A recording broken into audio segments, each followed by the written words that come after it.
साथियों नमस्कार। आज हम एनसीईआरटी आईएनएम पढ़ेंगे। महात्मा गांधी और राष्ट्रीय आंदोलन, सविनय अवज्ञा और उससे आगे के विषय के बारे में हम पढ़ेंगे।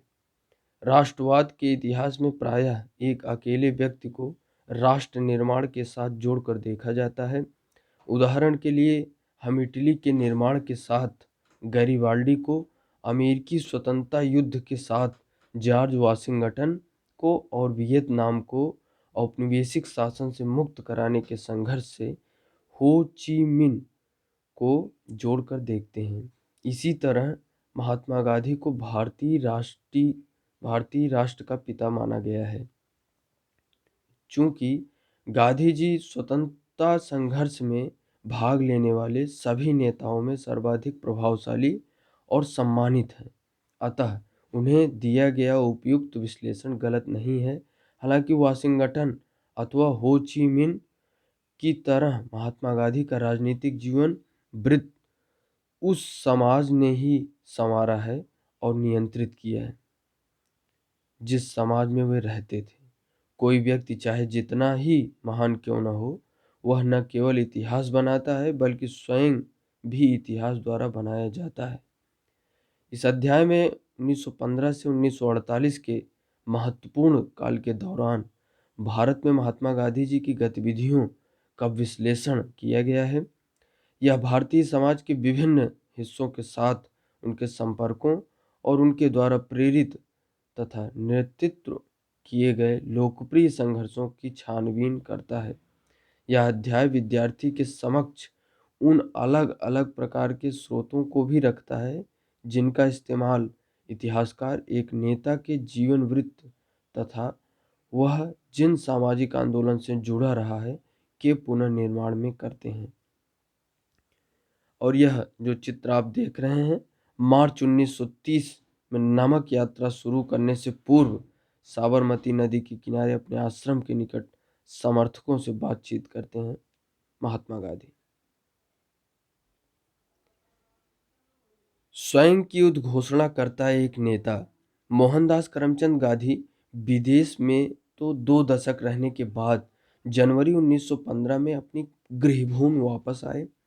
इन वर्षों का अधिकांश हिस्सा उन्होंने दक्षिण अफ्रीका में बिताया।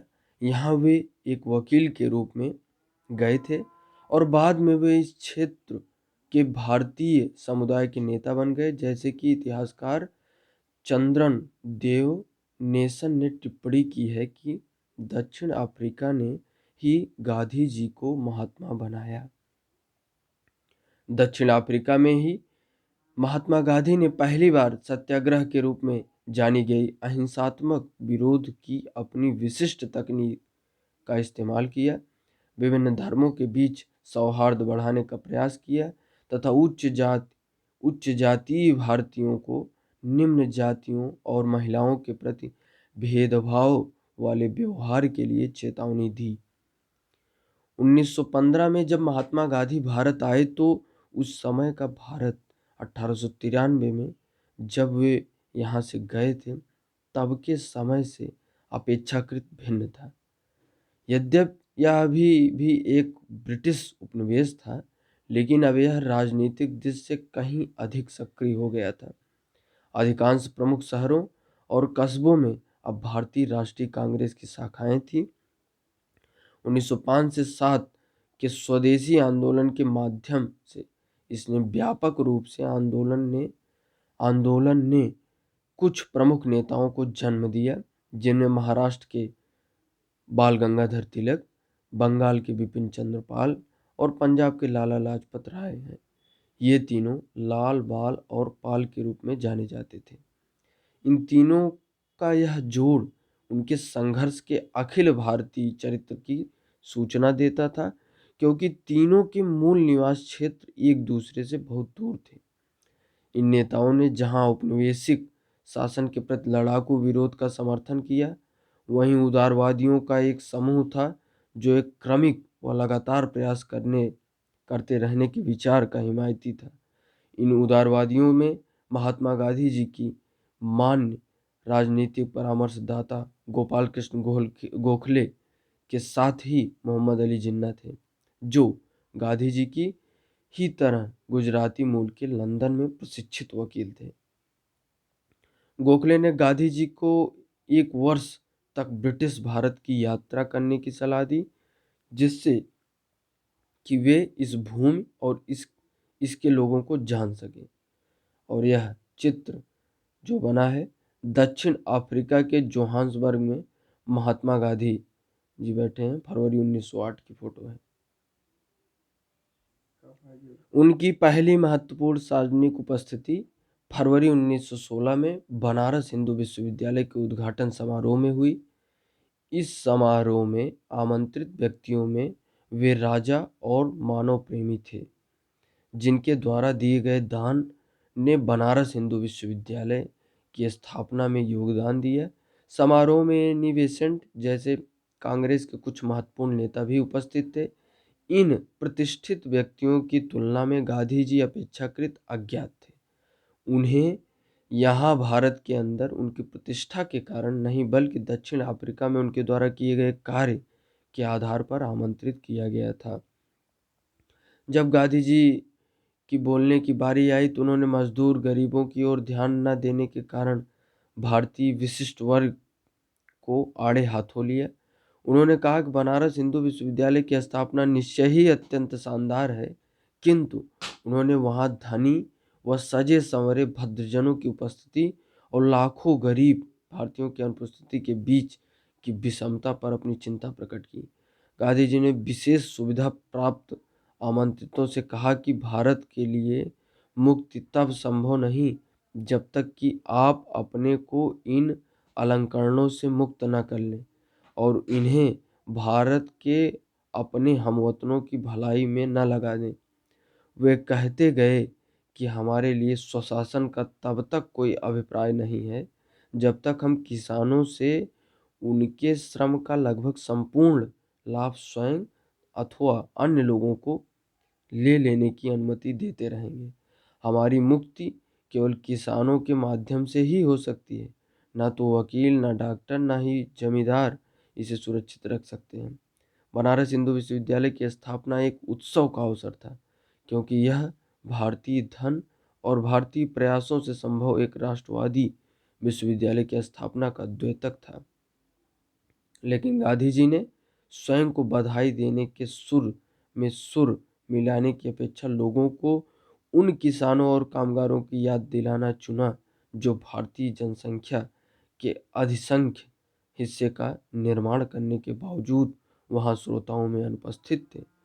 एक दृष्टि से फरवरी 1916 में बनारस में गांधी जी का भाषण मात्र वास्तविक तथ्य का ही उद्घाटन था।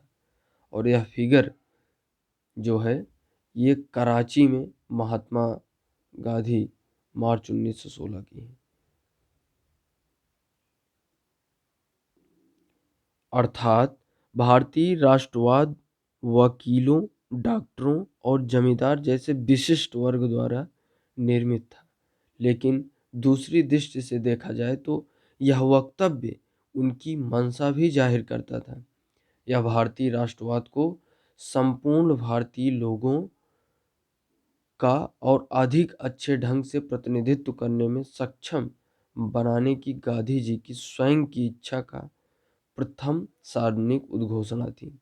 उसी वर्ष के अंतिम माह में गांधी जी को अपने नियमों को व्यवहार में लाने का अवसर मिला। दिसंबर 1916 में लखनऊ में हुई वार्षिक कांग्रेस में बिहार में चंपारण से आए एक किसान ने उन्हें वहां अंग्रेज नील उत्पादकों द्वारा किसानों के प्रति किए जाने वाले कठोर व्यवहार के बारे में बताया। और इसके बाद हम शुरू करेंगे असहयोग आंदोलन की शुरुआत और अंत। 1917 का अधिकांश समय महात्मा गांधी को किसानों के लिए काश्तकारी की सुरक्षा के साथ साथ अपनी पसंद की फसल उपजाने की आज़ादी दिलाने में बीता। अगले वर्ष यानी 1918 में गांधी जी गुजरात के अपने गृह राज्य में 2 अभियानों में संलग्न रहे।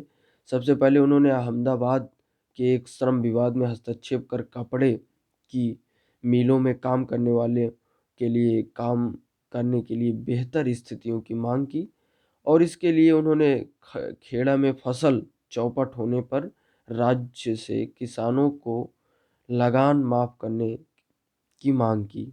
चंपारण, अहमदाबाद और खेड़ा में की गई पहल से गांधी जी की एक ऐसे राष्ट्रवादी के रूप में उभरे जिनमें गरीबों के लिए गहरी सहानुभूति थी। इसी तरह ये सभी स्थानिक संघर्ष थे। इसके बाद 1919 में औपनिवेशिक शासकों ने गांधी जी की झोली में एक ऐसा मुद्दा डाल दिया जिससे वे कहीं अधिक विस्तृत आंदोलन खड़ा कर सकते थे। 1914-18 के महान युद्ध के दौरान अंग्रेजों ने प्रेस पर प्रतिबंध लगा दिया था और बिना जांच के कारावास की अनुमति दे दी थी। अब सर सिडनी रॉलेट की अध्यक्षता वाली एक समिति की संस्तुतियों के आधार पर इन पर कठोर उपायों की जारी रखा गया। इसके जवाब में गांधी जी ने देश भर में रॉलेट एक्ट के खिलाफ एक अभियान चलाया। उत्तरी और पश्चिमी भारत के कस्बों में चारों तरफ बंद के समर्थन में दुकानों और स्कूलों के बंद होने के कारण जीवन लगभग ठहर सा गया था। पंजाब में विशेष रूप से कड़ा विरोध हुआ, जहां के बहुत से लोगों ने युद्ध में अंग्रेजों के पक्ष में सेवा की थी और अब अपनी सेवा के बदले वे इनाम की अपेक्षा कर रहे थे, लेकिन इसकी जगह उन्हें रॉलेट एक्ट दिया गया। पंजाब जाते समय गांधी जी को कैद कर लिया गया, स्थानीय कांग्रेसी जनों को गिरफ्तार कर लिया गया था।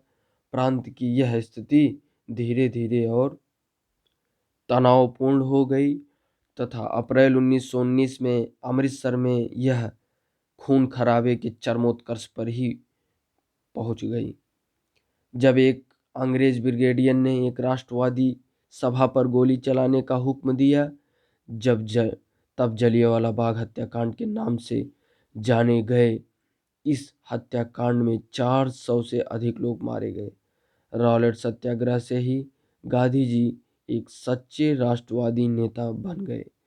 इसकी सफलता से उत्साहित होकर गांधी जी ने अंग्रेजी शासन के खिलाफ असहयोग अभियान की मांग कर दी, जो भारतीय उपनिवेशवाद का खात्मा करना चाहते थे। उनसे आग्रह किया गया कि वे स्कूलों, कॉलेजों और न्यायालय न जाएं तथा कर न चुकाएं।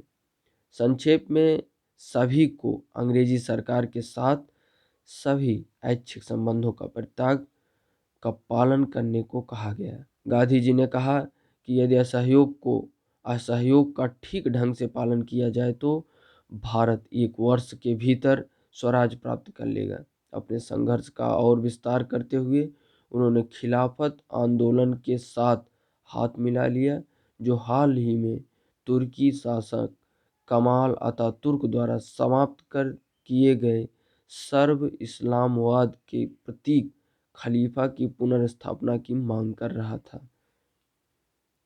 एक लोकप्रिय आंदोलन की तैयारी।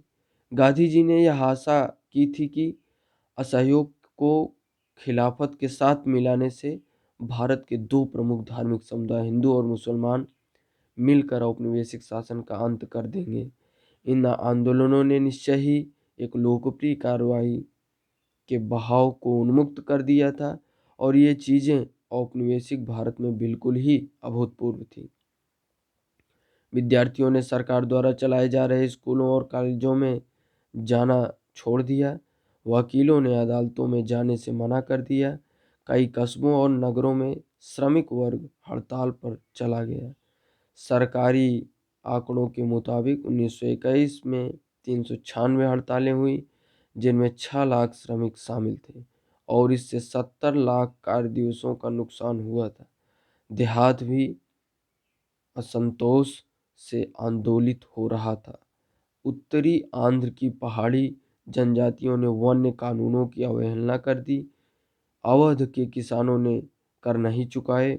कुमायूं के किसानों ने औपनिवेशिक अधिकारियों का सामान ढोने से मना कर दिया। इन विरोध आंदोलनों को कभी कभी स्थानीय राष्ट्रवादी नेतृत्व की अवज्ञा करते हुए कार्यान्वित किया गया। किसानों, श्रमिकों और अन्य ने इसकी अपने ढंग से व्याख्या की तथा औपनिवेशिक शासन के साथ असहयोग के लिए उन्होंने ऊपर से प्राप्त निर्देशों पर टिके रहने के बजाय अपने हितों से मेल खाते तरीकों का इस्तेमाल कर कार्रवाई की। अब देख लेते हैं खिलाफत आंदोलन क्या था। खिलाफत आंदोलन 1919 से 1920 मोहम्मद अली और शौकत अली के नेतृत्व में भारतीय मुसलमानों का एक आंदोलन था। इस आंदोलन की निम्नलिखित मांगें थीं। पहले के ऑटोमन साम्राज्य के सभी इस्लामी पवित्र स्थानों पर तुर्की सुल्तान अथवा खलीफा का नियंत्रण बना रहे। जजीरात उल अरब, अरब, सीरिया, इराक, फिलिस्तीन इस्लामी संप्रभुता के अधीन रहें तथा खलीफा के पास इतने क्षेत्र हों कि वह इस्लामी विश्वास को सुरक्षित करने के योग्य बन सके। कांग्रेस ने इस आंदोलन का समर्थन किया और गांधी जी ने इसे असहयोग आंदोलन के साथ मिलाने की कोशिश की। हम अपने पैरा को शुरू करते हैं। महात्मा गांधी के अमेरिकी जीवनी लेखक लुई फिशन ने लिखा है कि असहयोग भारत और गांधी जी के जीवन के लिए एक युग का ही नाम हो गया। असहयोग शांति की दृष्टि से नकारात्मक किंतु प्रभाव की दृष्टि से बहुत सकारात्मक था। इसके लिए प्रतिवाद, परित्याग और स्व-अनुशासन आवश्यक थे। प्रतिवाद, परित्याग और स्व-अनुशासन आवश्यक थे। यह स्वशासन के लिए एक प्रशिक्षण था। 1857 के विद्रोह के बाद पहली बार असहयोग आंदोलन के परिणाम स्वरूप अंग्रेजी राज की नींव हिल गई। फरवरी 1922 में किसानों के एक समूह ने संयुक्त प्रांत के चौरी चौरा पुरवा में एक पुलिस स्टेशन पर आक्रमण कर उसमें आग लगा दी। इस अग्निकांड में कई पुलिस वालों की जान चली गई। हिंसा की इस कार्यवाही से गांधी जी को यह आंदोलन तत्काल वापस लेना पड़ा। उन्होंने जोर दिया कि किसी भी तरह की उत्तेजना को निहत्थे और एक तरह से भीड़ की दया पर निर्भर व्यक्तियों की घृणित हत्या के आधार पर उचित नहीं ठहराया जा सकता है। असहयोग आंदोलन के दौरान हजारों भारतीयों को जेल में डाल दिया गया। स्वयं गांधी जी को मार्च 1922 में राजद्रोह के आरोप में गिरफ्तार कर लिया गया। उन पर जांच की कार्रवाई की अध्यक्षता करने वाले जस्टिस सीएन ब्रूमफील्ड ने उन्हें सजा सुनाते समय एक महत्वपूर्ण भाषण दिया। जज ने टिप्पणी की कि इस तथ्य को नकारना असंभव होगा। मैंने आज तक जिनकी जांच की है अथवा करूंगा, आप उनसे भिन्न श्रेणी के हैं। इस तथ्य को नकारना असंभव होगा कि आपके लाखों देशवासियों की दृष्टि में आप एक महान देशभक्त और नेता हैं। यहाँ तक कि राजनीति में जो लोग आपसे भिन्न मत रखते हैं वे भी आपको उच्च आदर्श और पवित्र जीवन वाले व्यक्ति के रूप में देखते हैं। चूंकि गांधी जी ने कानून की अवहेलना की थी, अतः उस न्यायपीठ के लिए गांधी जी को 6 वर्षों की जेल की सजा सुनाया जाना आवश्यक था। लेकिन जज ब्रूमफील्ड ने कहा कि यदि भारत में घट रही घटनाओं की वजह से सरकार के लिए सजा के इन वर्षों में कमी और आपको मुक्त करना संभव हुआ तो इससे मुझसे ज़्यादा कोई प्रसन्न नहीं होगा। और यह पिक्चर असहयोग आंदोलन 1922 विदेशी वस्त्रों को इकट्ठा किया जा रहा है ताकि उसे आग से जलाया जा सके। यह एक चित्र है। जन नेता के रूप में हम लोग गांधी जी को देखेंगे। 1922 तक गांधी जी ने भारतीय राष्ट्रवाद को एकदम परिवर्तित कर दिया और इस प्रकार फरवरी 1916 में बनारस हिंदू विश्वविद्यालय में अपने भाषण में किए गए वायदे को उन्होंने पूरा किया। अब यह व्यावसायिक व बुद्धिजीवियों का ही आंदोलन नहीं रह गया था। अब हजारों की संख्या में किसानों, श्रमिकों और कारीगरों ने भी इसमें भाग लेना शुरू कर दिया। इनमें से कई गांधी जी के प्रति आदर व्यक्त करते हुए उन्हें अपना महात्मा कहने लगे। उन्होंने इस बात की प्रशंसा की कि गांधी जी उनकी ही तरह के वस्त्र पहनते थे, उनकी ही तरह रहते थे और उनकी ही भाषा बोलते थे, उनकी ही भाषा में बोलते थे। अन्य नेताओं की तरह वे सामान्य जनसमूह से अलग नहीं खड़े होते थे, बल्कि वे उनसे समानुभूति रखते थे तथा उनसे घनिष्ठ संबंध भी स्थापित कर लेते थे। सामान्य जन के साथ साथ इस तरह की पहचान उनके वस्त्रों में विशेष रूप से परिलक्षित होती थी, जहां अन्य राष्ट्रवादी नेता पश्चिमी शैली के सूट अथवा भारतीय बंद गला जैसे औपचारिक वस्त्र पहनते थे, वहीं गांधी जी लोगों के बीच एक साधारण धोती में जाते थे। इस बीच प्रत्येक दिन का कुछ हिस्सा वे चरखा चलाने में बिताते थे। अन्य राष्ट्रवादियों को भी उन्होंने ऐसा करने के लिए प्रोत्साहित किया। सूत कताई के कार्य ने गांधी जी को पारंपरिक जाति व्यवस्था में प्रचलित मानसिक श्रम और शारीरिक श्रम के दीवार को तोड़ने में मदद की। जो यह चित्र है, इसमें गांधी जी चरखे के साथ हैं और भारतीय राष्ट्रवाद की सर्वाधिक अस्थायी पहचान बन गया यह चरखा। 1921 में दक्षिण भारत की यात्रा के दौरान गांधी जी ने अपना सिर मुड़वा लिया और गरीबों के साथ अपना तादात्म्य स्थापित करने के लिए उन्होंने सूती वस्त्र पहनना आरंभ कर दिया। उनका यह नया रूप तपस्या और संयम का प्रतीक भी बना और ये ऐसी विशेषताएं थीं जिनका गांधी जी आधुनिक विश्व की उपभोक्तावादी संस्कृति के प्रत्युत्तर में गुणगान करते थे। ये चरखा इस टॉपिक को हम देखते हैं कि महात्मा गांधी आधुनिक युग जिसमें मशीनों ने मानव को गुलाम बनाकर श्रम को हटा दिया था के घोर आलोचक थे। उन्होंने चरखा को एक ऐसे मानव समाज के प्रतीक के रूप में देखा जिसमें मशीनों और प्रौद्योगिकी को बहुत महिमा मंडित नहीं किया जाएगा। इससे भी अधिक चरखा गरीबों को पूरक आमदनी प्रदान कर सकता था तथा उन्हें स्वावलंबी बना सकता था। मेरी आपत्ति मशीन के प्रति सनक से है। यह सनक श्रम बचाने वाली मशीनरी के लिए है। ये तब तक श्रम बचाते रहेंगे जब तक कि हजारों लोग बिना काम के और भूखे से मरने के लिए सड़कों पर न फेंक दिए जाएं। मैं मानव समुदाय के किसी एक हिस्से के लिए नहीं, बल्कि सभी के लिए समय और श्रम बचाना चाहता हूँ। मैं धन का केंद्रीकरण कुछ ही लोगों के हाथों में नहीं, बल्कि सभी के हाथों में करना चाहता हूँ। यंग इंडिया में उन्होंने इस बात को लिखा 13 नवंबर 1924। खद्दर मशीनरी को नष्ट नहीं करना चाहता, बल्कि यह उसके प्रयोग को नियमित करता है और इसके विकास को नियंत्रित करता है। यह मशीनरी का प्रयोग सर्वाधिक गरीब लोगों के लिए उनकी अपनी झोपड़ी में करता है। पहिया अपने आप में ही मशीनरी का एक उत्कृष्ट नमूना है। यंग इंडिया 17 मार्च 1927 में उन्होंने यह बात लिखी। इतिहासकार शाहिद अमीन ने एक मंत्रमुग्ध कर देने वाले अध्ययन में स्थानीय प्रेस द्वारा ज्ञात रिपोर्टों और अफवाहों के जरिए पूर्वी उत्तर प्रदेश के किसानों के मन में महात्मा गांधी जी की जो कल्पना थी उसे ढूंढ निकालने की कोशिश की है। फरवरी 1921 में जब वे इस क्षेत्र से गुजर रहे थे तो हर जगह भीड़ ने उनका बड़े प्यार से स्वागत किया।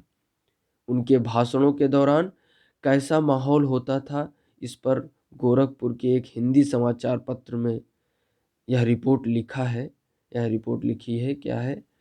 भटनी में गांधी जी ने स्थानीय जनता को संबोधित किया और इसके बाद ट्रेन गोरखपुर के लिए रवाना हो गई। नूनखार, देवरिया, गौरी बाजार, चौरी चौरा और कुसुमही स्टेशनों पर 15 से 20 हजार से कम लोग नहीं थे। महात्मा जी कुसुमिही के दृश्य को देखकर बहुत प्रसन्न हुए, क्योंकि जंगल के बीच स्थित होने के बावजूद उस स्टेशन पर 10,000 से कम लोग नहीं थे। प्रेम में अभिभूत होकर कुछ लोग रोते हुए देखे गए। देवरिया में लोग गांधी जी को भेनी दान देना चाहते थे, किंतु इसे उन्होंने उनसे गोरखपुर में देने को कहा। लेकिन चौरी चौरा में एक मारवाड़ी सज्जन ने किसी तरह उन्हें कुछ दे दिया। इसके बाद यह क्रम रुका ही नहीं। एक चादर फैला दी गई जिस पर रुपयों और सिक्कों की बारिश होने लगी। यह दृश्य था गोरखपुर स्टेशन के बाहर। महात्मा गांधी एक ऊंची गाड़ी पर खड़े हो गए और लोगों ने कुछ मिनट के लिए उनके दर्शन कर लिए। गांधी जी जहां भी गए वहीं उनकी चमत्कारिक शक्तियों की अफवाहें फैल गई। कुछ स्थानों पर यह कहा गया कि उन्हें राजा द्वारा किसानों के दुख तकलीफ में सुधार के लिए भेजा गया है तथा उनके पास सभी स्थानीय अधिकारियों के निर्देशों को अस्वीकृत करने की शक्ति है। कुछ अन्य स्थानों पर यह दावा किया गया कि गांधी जी की शक्ति अंग्रेज बादशाह से उत्कृष्ट है और यह कि उनके आने से औपनिवेशिक शासक जिले से भाग जाएंगे। गांधी जी का विरोध करने वाले के लिए भयंकर परिणाम की बात बताती कहानियां भी थी। इस तरह की अफवाहें फैलीं कि गांधी जी की आलोचना करने वाले गांव के लोगों के घर रहस्यात्मक रूप से गिर गए अथवा उनकी फसल चौपट हो गई।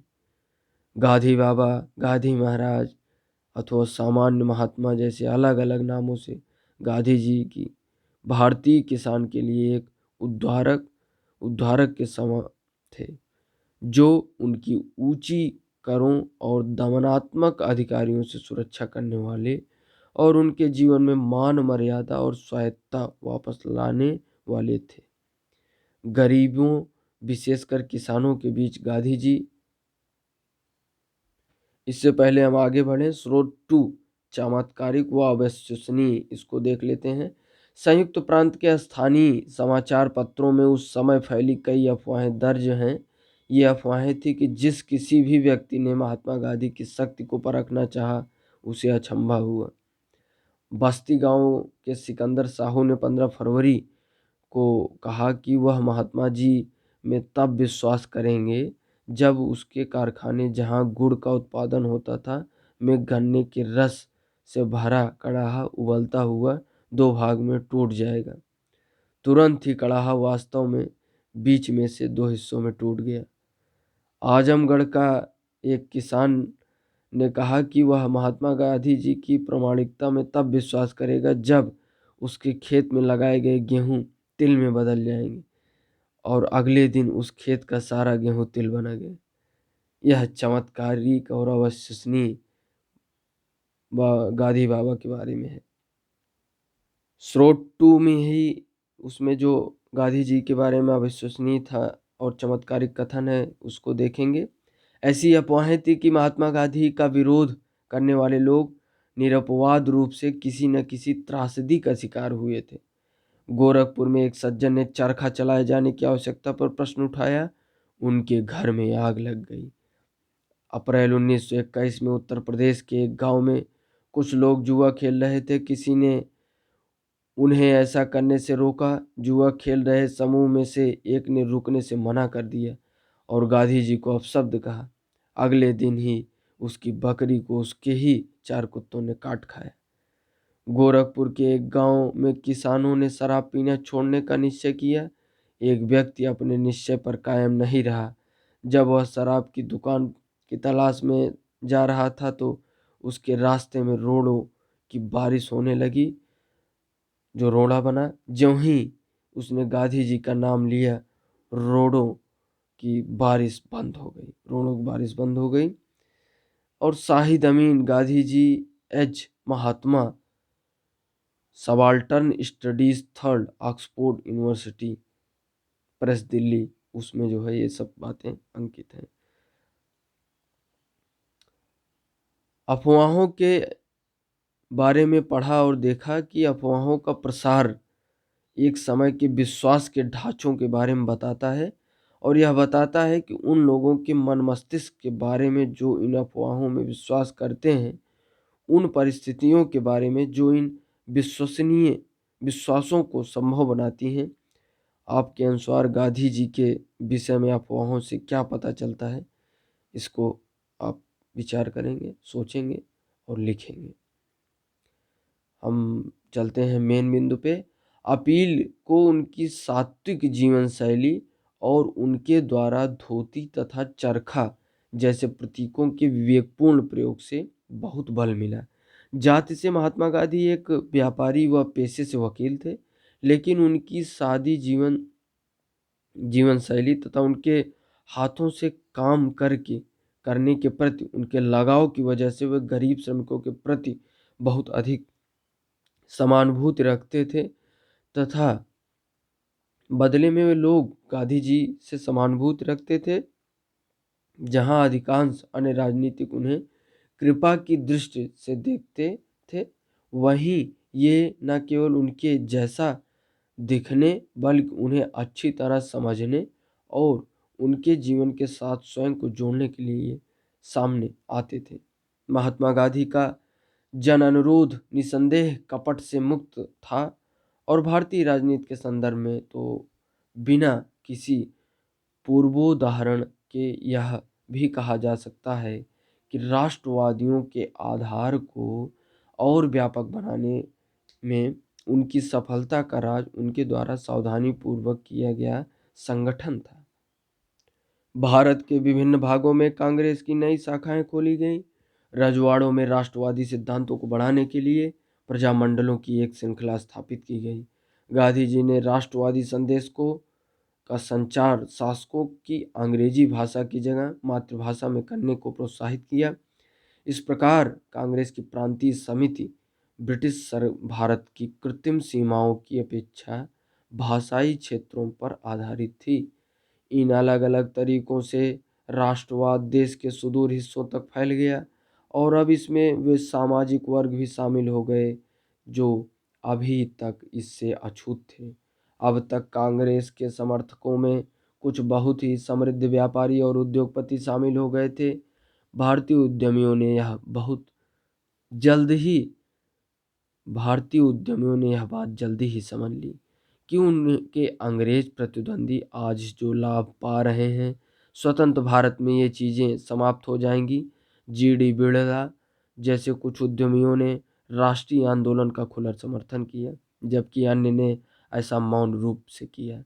इस प्रकार गांधी जी के प्रशंसकों में गरीब किसान और धनी उद्योगपति दोनों ही थे। हालांकि किसानों द्वारा गांधी जी का अनुकरण करने के कारण उद्योगपतियों के कारणों से कुछ भिन्न और संभवतः परस्पर विरोधी था। हालांकि महात्मा गांधी जी की स्वयं बहुत महत्वपूर्ण भूमिका थी, लेकिन गांधीवादी राष्ट्रवाद का विकास बहुत हद तक उनके अनुयायियों पर निर्भर करता था। 1917 और 1922 के बीच भारतीयों के एक बहुत ही प्रतिभाशाली वर्ग ने स्वयं को गांधी जी से जोड़ लिया।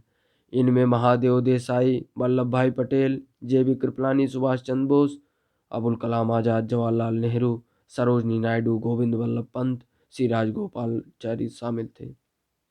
गांधी जी के ये घनिष्ठ सहयोगी विशेष रूप से भिन्न भिन्न क्षेत्रों के साथ ही भिन्न भिन्न धार्मिक परंपराओं से आए थे। इसके बाद उन्होंने अनगिनत अन्य भारतीयों को कांग्रेस में शामिल होने और उसके लिए काम करने के लिए प्रेरित किया। महात्मा गांधी फरवरी 1924 में जेल से रिहा हो गए और अब उन्होंने अपना ध्यान घर में बुने कपड़े, खादी को बढ़ावा देने तथा छुआछूत को समाप्त करने पर लगाया। गांधी जी राजनीतिक जितने थे उतने ही वे समाज सुधारक थे। उनका विश्वास था कि स्वतंत्रता के योग्य बनने के लिए भारतीयों को बाल विवाह और छुआछूत जैसी सामाजिक बुराइयों से मुक्त होना पड़ेगा। एक मत के भारतीयों को दूसरे मत के भारतीयों के लिए सच्चा संयम लाना होगा और इस प्रकार उन्होंने हिंदू मुस्लिम के बीच सौहार्द पर बल दिया। इसी तरह आर्थिक स्तर पर भारतीयों को स्वावलंबी बनाना सीखना होगा। ऐसा करके उन्होंने समुद्र पार से आयातित मील में बने वस्त्रों के स्थान पर खादी पहनने की महत्ता पर जोर डाला। नमक सत्याग्रह नज़दीक से एक नज़र हम इसकी चर्चा करेंगे। असहयोग आंदोलन समाप्त होने के कई वर्ष बाद तक महात्मा गांधी ने अपने को समाज सुधार कार्यों पर केंद्रित रखा। 1928 में उन्होंने पुनः राजनीति में प्रवेश करने की सोची। उस वर्ष सभी स्वायत्त सदस्यों वाले साइमन कमीशन, जो कि उपनिवेश की स्थितियों की जांच पड़ताल के लिए इंग्लैंड से भेजा गया था, के विरुद्ध अखिल भारतीय आंदोलन अभियान चलाया जा रहा था। गांधी जी ने स्वयं इस आंदोलन में भाग नहीं लिया था, पर उन्होंने इस आंदोलन को अपना आशीर्वाद दिया था कि इसी वर्ष बारदोली में होने वाले एक किसान सत्याग्रह के साथ भी उन्होंने ऐसा किया था। 1929 में दिसंबर के अंत में कांग्रेस ने अपना वार्षिक अधिवेशन लाहौर शहर में किया। यह अधिवेशन दो दृष्टियों से महत्वपूर्ण था। जवाहरलाल नेहरू का अध्यक्ष के रूप में चुनाव, जो युवा पीढ़ी के नेतृत्व की छड़ी सौंपने का प्रतीक था, और पूर्ण स्वराज अथवा पूर्ण स्वतंत्रता की उद्घोषणा। अब राजनीति की गति एक बार फिर बढ़ गई थी। 26 जनवरी 1930 को विभिन्न स्थानों पर राष्ट्रीय ध्वज फहराकर, देशभक्ति के गीत गाकर स्वतंत्रता दिवस मनाया गया। गांधी जी ने स्वयं सुस्पष्ट निर्देश देकर बताया कि इस दिन को कैसे मनाया जाना चाहिए। उन्होंने कहा कि यदि स्वतंत्रता की उद्घोषणा सभी गांवों और सभी शहरों, यहाँ तक कि अच्छा होगा अगर सभी जगहों पर एक ही समय में संगोष्ठियां हो तो अच्छा होगा। गांधी जी ने सुझाव दिया कि नगाड़े पीटकर पारंपरिक तरीकों से संगोष्ठी के समय की घोषणा की जाए। राष्ट्रीय ध्वज को फहराए जाने से समारोहों की शुरुआत होगी। दिन का बाकी हिस्सा किसी रचनात्मक कार्य में, चाहे वह सूत कताई हो अथवा अछूतों की सेवा अथवा हिंदुओं व मुसलमानों का पुनर्मिलन अथवा निषिद्ध कार्य, अथवा ये सभी एक साथ करने में व्यतीत होगा, और यह असंभव नहीं है। इसमें भाग लेने वाले लोग दृढ़तापूर्वक यह प्रतिज्ञा लेंगे कि अन्य लोगों की तरह भारतीय लोगों को भी स्वतंत्रता और अपने कठिन परिश्रम के फल का आनंद लेने का अहरणीय अधिकार है, और यह कि यदि कोई भी सरकार लोगों को इन अधिकारों से वंचित रखती है या उनका दमन करती है, तो लोगों को इन्हें बदलने अथवा समाप्त करने का भी अधिकार है। दांडी की बात हम करेंगे। स्वतंत्रता दिवस मनाए जाने के तुरंत बाद महात्मा गांधी ने घोषणा की कि वे ब्रिटिश भारत के सर्वाधिक घृणित कानूनों में से एक, जिसने नमक के उत्पादन और विक्रय पर राज्य को एकाधिकार दे दिया है, को तोड़ने के लिए एक यात्रा का नेतृत्व करेंगे। नमक एकाधिकार के जिस मुद्दे का उन्होंने चयन किया था वह गांधी जी की कुशल समझदारी का एक अन्य उदाहरण था। प्रत्येक भारतीय घर में नमक का प्रयोग अपरिहार्य था, लेकिन उसके बावजूद उन्होंने घरेलू प्रयोग के लिए भी नमक बनाने से रोका गया, और इस तरह उन्हें दुकानों से ऊंचे दाम पर नमक खरीदने के लिए बाध्य किया गया। नमक पर राज्य का एकाधिपत्य बहुत अलोकप्रिय था। इसी को निशाना बनाते हुए गांधी जी अंग्रेजी शासन के खिलाफ व्यापक असंतोष को संगठित करने की सोच रहे थे। और यह जो चित्र आप देख रहे हैं, दांडी यात्रा मार्च 1930 की है। गांधी जी अपने सहयोगियों के साथ किस तरह दांडी के लिए निकल पड़े। अधिकांश भारतीयों को गांधी जी की इस चुनौती का महत्व समझ में आ गया था, किंतु अंग्रेजी राज को नहीं। हालांकि गांधी जी ने अपनी नमक यात्रा का पूर्व सूचना वायसराय लॉर्ड इरविन को दे दी थी, किंतु इरविन उनकी इस कार्रवाई के महत्व को न समझ सके। 12 मार्च 1930 को गांधी जी ने साबरमती में अपने आश्रम से समुद्र की ओर चलना शुरू किया। 3 हफ्तों के बाद वे अपने गंतव्य स्थान पर पहुंचे। वहां उन्होंने मुट्ठी भर नमक बनाकर स्वयं को कानून की निगाह में अपराधी बना दिया। इसी बीच देश के अन्य भागों में समानांतर नमक यात्राएं आयोजित की गई। 6 अप्रैल 1930 को दांडी यात्रा की समाप्ति पर सत्याग्रही प्राकृतिक नमक को उठाते हुए यहाँ आप चित्र को देख सकते हैं। नमक सत्याग्रह क्यों? नमक विरोध का प्रतीक क्यों था? इसके बारे में महात्मा गांधी ने लिखा है, प्रतिदिन प्राप्त होने वाली सूचनाओं से पता चला कि कैसे अन्यायपूर्ण तरीके से नमक कर को तैयार किया गया है। बिना कर जो कभी कभी नमक के मूल्य का 14 गुना तक होता था। अदा किए गए नमक के प्रयोग को रोकने के लिए सरकार उस नमक को, जिससे वह लाभ पर नहीं बेच पाती थी, नष्ट कर देती थी। अतः यह राष्ट्र की अत्याधुनिक महत्वपूर्ण आवश्यकता पर कर लगाती है। यह जनता को इसके उत्पादन से रोकती है और प्रकृति ने जिसे बिना किसी श्रम के उत्पादित किया है उसे नष्ट कर देती है। अतः किसी भी वजह से किसी चीज को स्वयं प्रयोग न कर पाने तथा अन्य को भी इसका प्रयोग न करने देने तथा ऐसे में उस चीज को नष्ट कर देने की इस अन्यायपूर्ण नीति को किसी भी विशेषण द्वारा नहीं बताया जा सकता।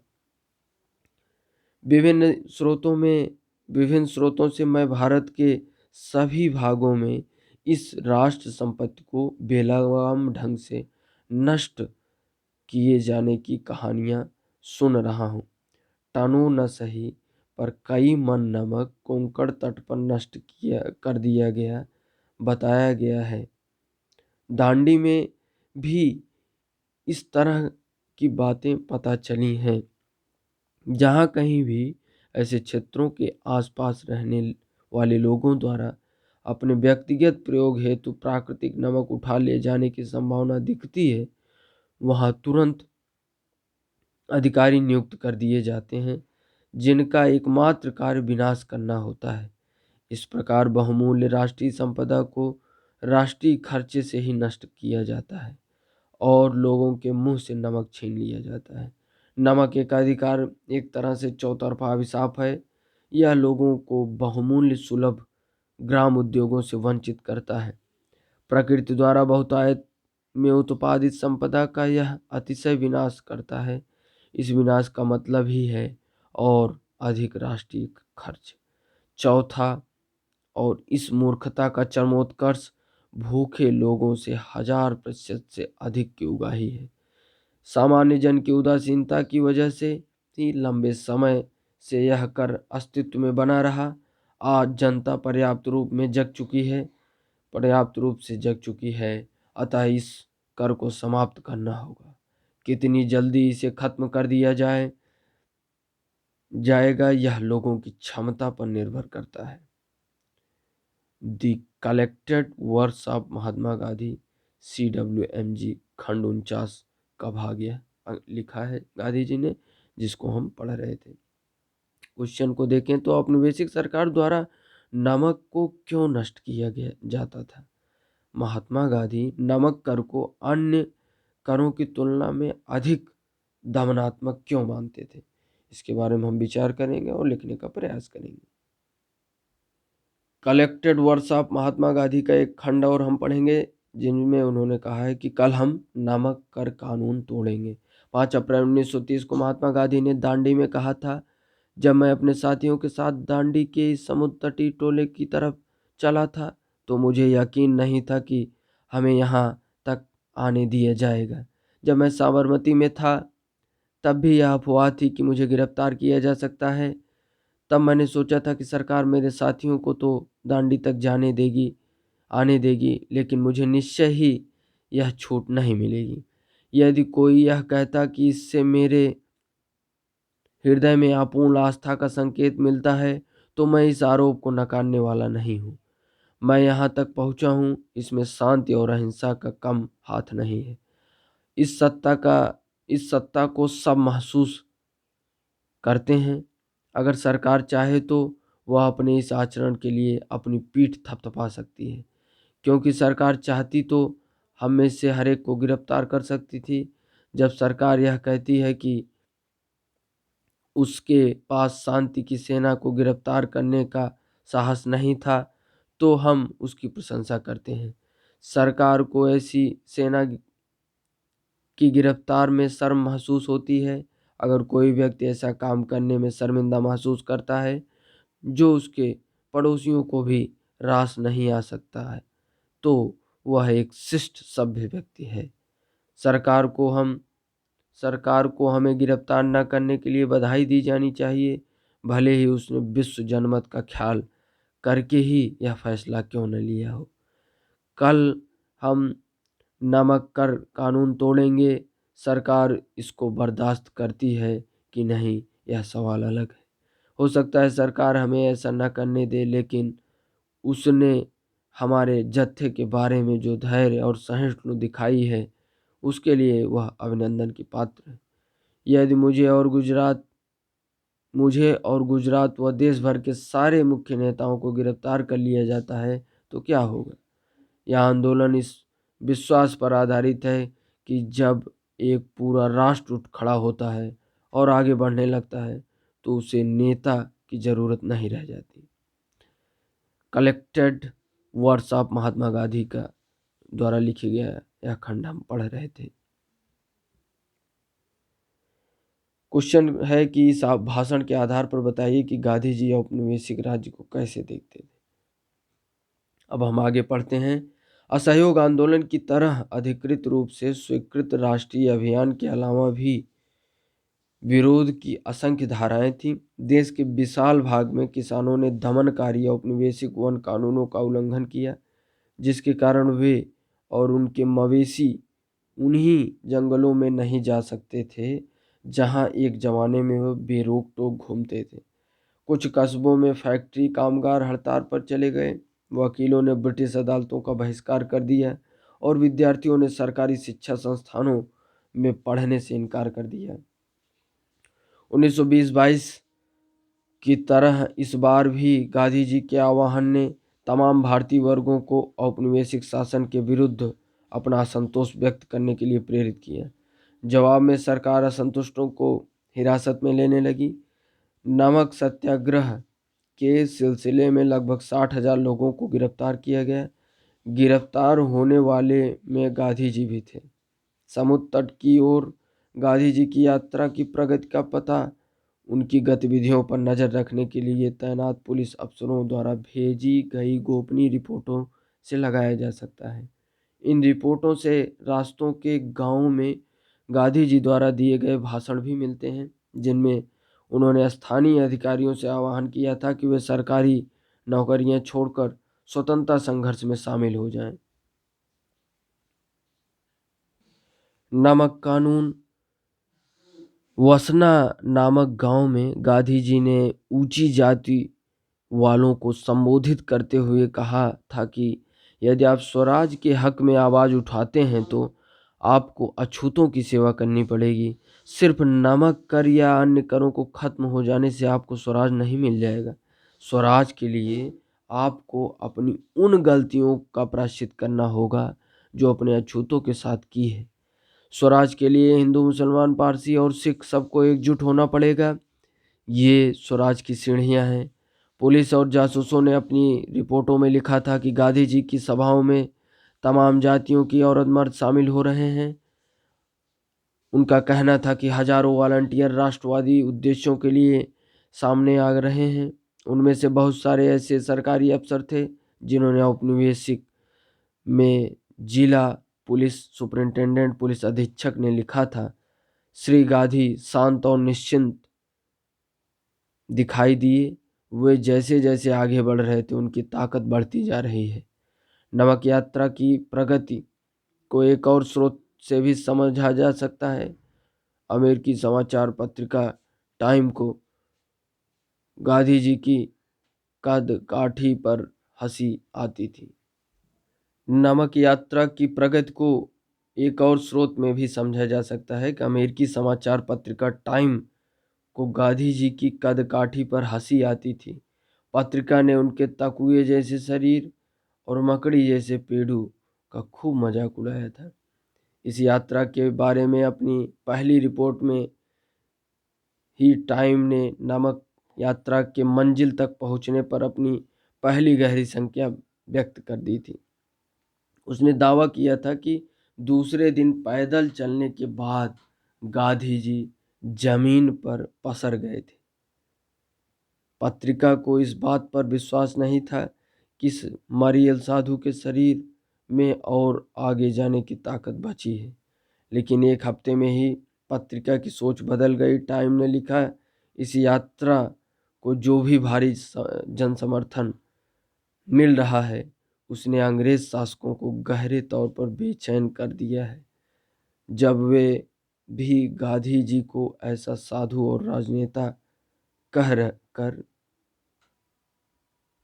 और नीचे जो आप फिगर देख रहे हैं, जनवरी 1931 में जेल से महात्मा गांधी जब रिहाई के बाद आंदोलन की भावी योजना के बारे में चर्चा करने के लिए इलाहाबाद में कांग्रेस के नेताओं की बैठक हुई, जिसमें जवाहरलाल नेहरू, जमनालाल बजाज, सुभाष चंद्र बोस, गांधी जी, महादेव देसाई, सरदार वल्लभ भाई पटेल को आप देख सकते हैं। गांधी जी को ऐसा साधु और महात्मा कहा जाने लगा और सलामी देने लगे जो ईसाई धर्मावलंबियों के खिलाफ ईसाई तरीकों का ही हथियार के रूप में इस्तेमाल कर रहा है। संवाद को हम देखें, नमक यात्रा कम से कम 3 चरणों से उल्लेखनीय थी। पहला, यही वह घटना थी जिसके चलते महात्मा गांधी दुनिया की नज़र में आए। इस यात्रा को यूरोप और अमेरिकी प्रेस ने व्यापक कवरेज दी। दूसरे, यह पहली राष्ट्रवादी गतिविधियां थी जिसमें औरतों ने भी बढ़ चढ़कर हिस्सा लिया। समाजवादी कार्यकर्ता कमला देवी चट्टोपाध्याय ने गांधी जी को समझाया कि वे अपने आंदोलनों को पुरुष तक ही सीमित न रखें। कमला देवी खुद उन असंख्य औरतों में से एक थी जिन्होंने नमक या शराब कानूनों का उल्लंघन करते हुए सामूहिक गिरफ्तारी दी थी। तीसरी और संभवतः सबसे महत्वपूर्ण कारण यह था कि नमक यात्रा के कारण ही अंग्रेजों को यह एहसास हुआ था कि अब उनका राज बहुत दिनों तक नहीं टिक सकेगा। उन्हें भारतीयों को भी सत्ता में हिस्सा देना पड़ेगा। इस लक्ष्य को ध्यान में रखते हुए ब्रिटिश सरकार ने लंदन में गोलमेज सम्मेलन का आयोजन शुरू किया। पहला गोलमेज सम्मेलन नवंबर 1930 में आयोजित किया गया, जिसमें देश के प्रमुख नेता शामिल नहीं हुए। इसी कारण अंततः यह बैठक निरर्थक साबित हुई। फरवरी 1931 में गांधी जी को जेल से रिहा किया गया। अगले ही महीने वायसराय के साथ उनकी कई लंबी बैठकें हुई। इन्हीं बैठकों के बाद गांधी इरविन समझौतों पर सहमति बनी, जिसकी शर्तों में सबने अंग्रेज आंदोलन को वापस लेना, सारे कैदियों को रिहाई और तटीय इलाकों में नमक उत्पादन की अनुमति देना शामिल था। रेडिकल राष्ट्रवादियों ने इस समझौते की आलोचना की क्योंकि गांधी जी वायसराय से भारतीयों के लिए राजनीतिक स्वतंत्रता का आश्वासन हासिल नहीं कर पाए थे। गांधी जी को इस संभावित लक्ष्य की प्राप्ति के लिए केवल वार्ताओं का आश्वासन मिला था। दूसरी गोलमेज सम्मेलन 1931 के आखिर में लंदन में आयोजित हुआ, जो उसमें गांधी जी कांग्रेस का नेतृत्व कर रहे थे। गांधी जी का कहना था कि उनकी पार्टी पूरे भारत की प्रतिनिधित्व करती है। इस दावे को 3 पार्टियों ने चुनौती दी। मुस्लिम लीग का कहना था कि वह मुस्लिम अल्पसंख्यकों के हित में काम करती है। राजे रजवाड़ों ने का दावा था कि कांग्रेस का उनका नियंत्रण वाले भूभाग पर कोई अधिकार नहीं। तीसरी चुनौती तेज तर्रार वकील और विचारक BR अम्बेडकर की तरफ से थी, जिनका कहना था कि गांधी जी और कांग्रेस पार्टी निचली जातियों का प्रतिनिधित्व नहीं करते। लंदन में हुआ यह सम्मेलन किसी नतीजे पर नहीं पहुंच सका, इसलिए गांधी जी को खाली हाथ लौटना पड़ा। भारत लौटने पर उन्होंने सबने अवज्ञा आंदोलन शुरू कर दिया। नए वायसराय लॉर्ड विलिंगडन को गांधी जी से बिल्कुल हमदर्दी नहीं थी।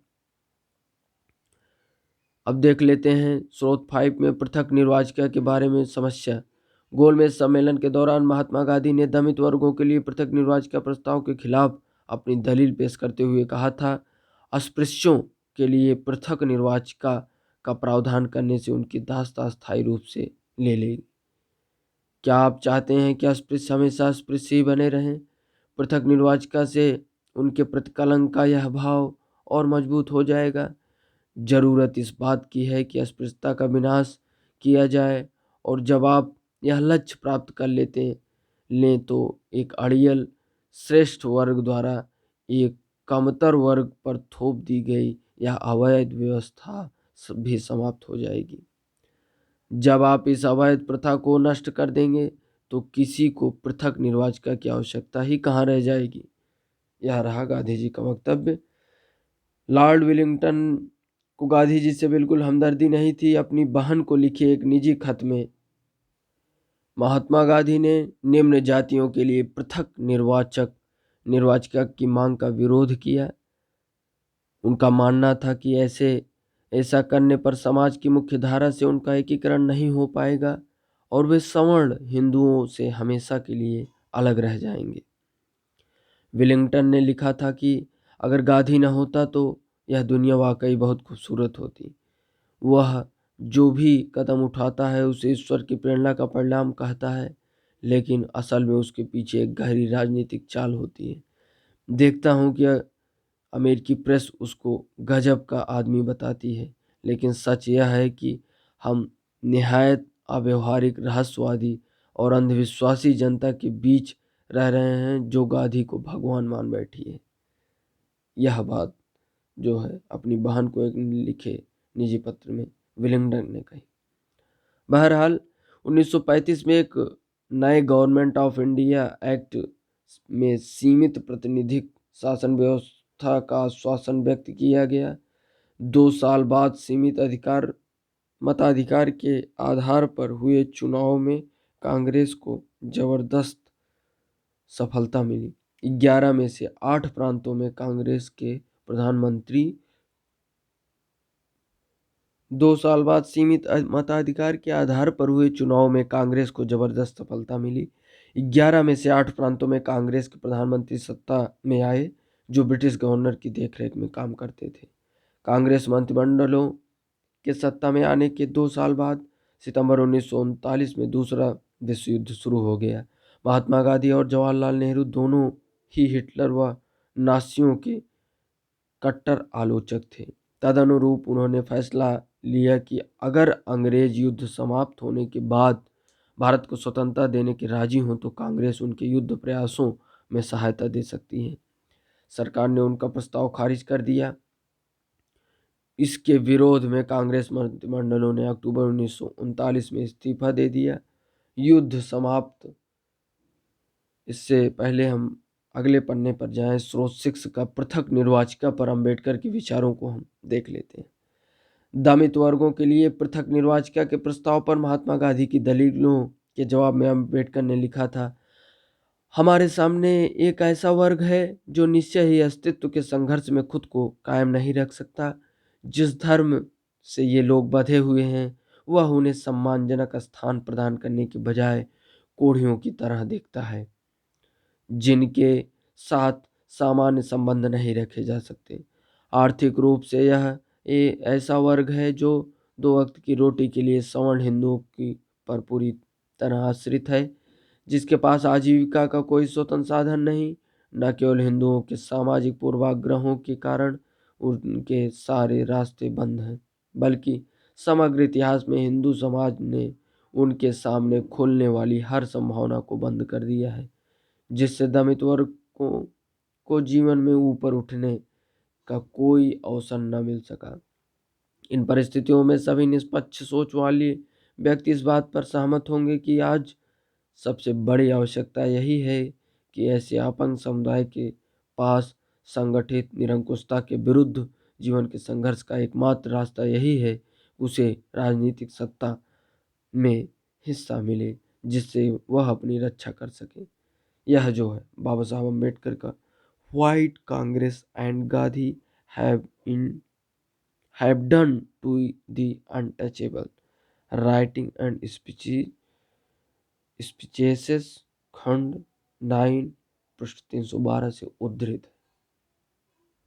युद्ध समाप्त होने के बाद स्वतंत्रता प्राप्ति के लिए शासकों पर दबाव डालने के वास्ते 1940 से 41 के दौरान कांग्रेस ने अलग अलग सत्याग्रह कार्यक्रमों का आयोजन शुरू कर दिया। मार्च 1940 में मुस्लिम लीग ने उपमहाद्वीप के मुस्लिम बहुल इलाकों के लिए कुछ स्वायत्तता की मांग का प्रस्ताव पेश किया। अब राजनीति के भूदृश्य काफ़ी जटिल हो गया था। अब यह संघर्ष भारतीय बनाम ब्रिटिश नहीं रह गया था। अब यह कांग्रेस, मुस्लिम लीग और ब्रिटिश शासन, तीन धुरियों के बीच का संघर्ष था। इसी समय ब्रिटेन में एक सर्वदलीय सरकार सत्ता में थी, जिसमें शामिल लेबर पार्टी के सदस्य भारतीय आकांक्षाओं के प्रति हमदर्दी का रवैया रखते थे।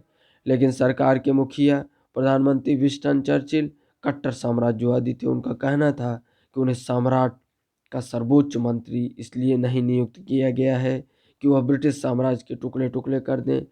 1942 के वसंत में चर्चिल ने गांधी जी और कांग्रेस के साथ समझौते का रास्ता निकालने के लिए अपने एक मंत्री सर स्टैफोर्ड क्रिप्स को भारत भेजा।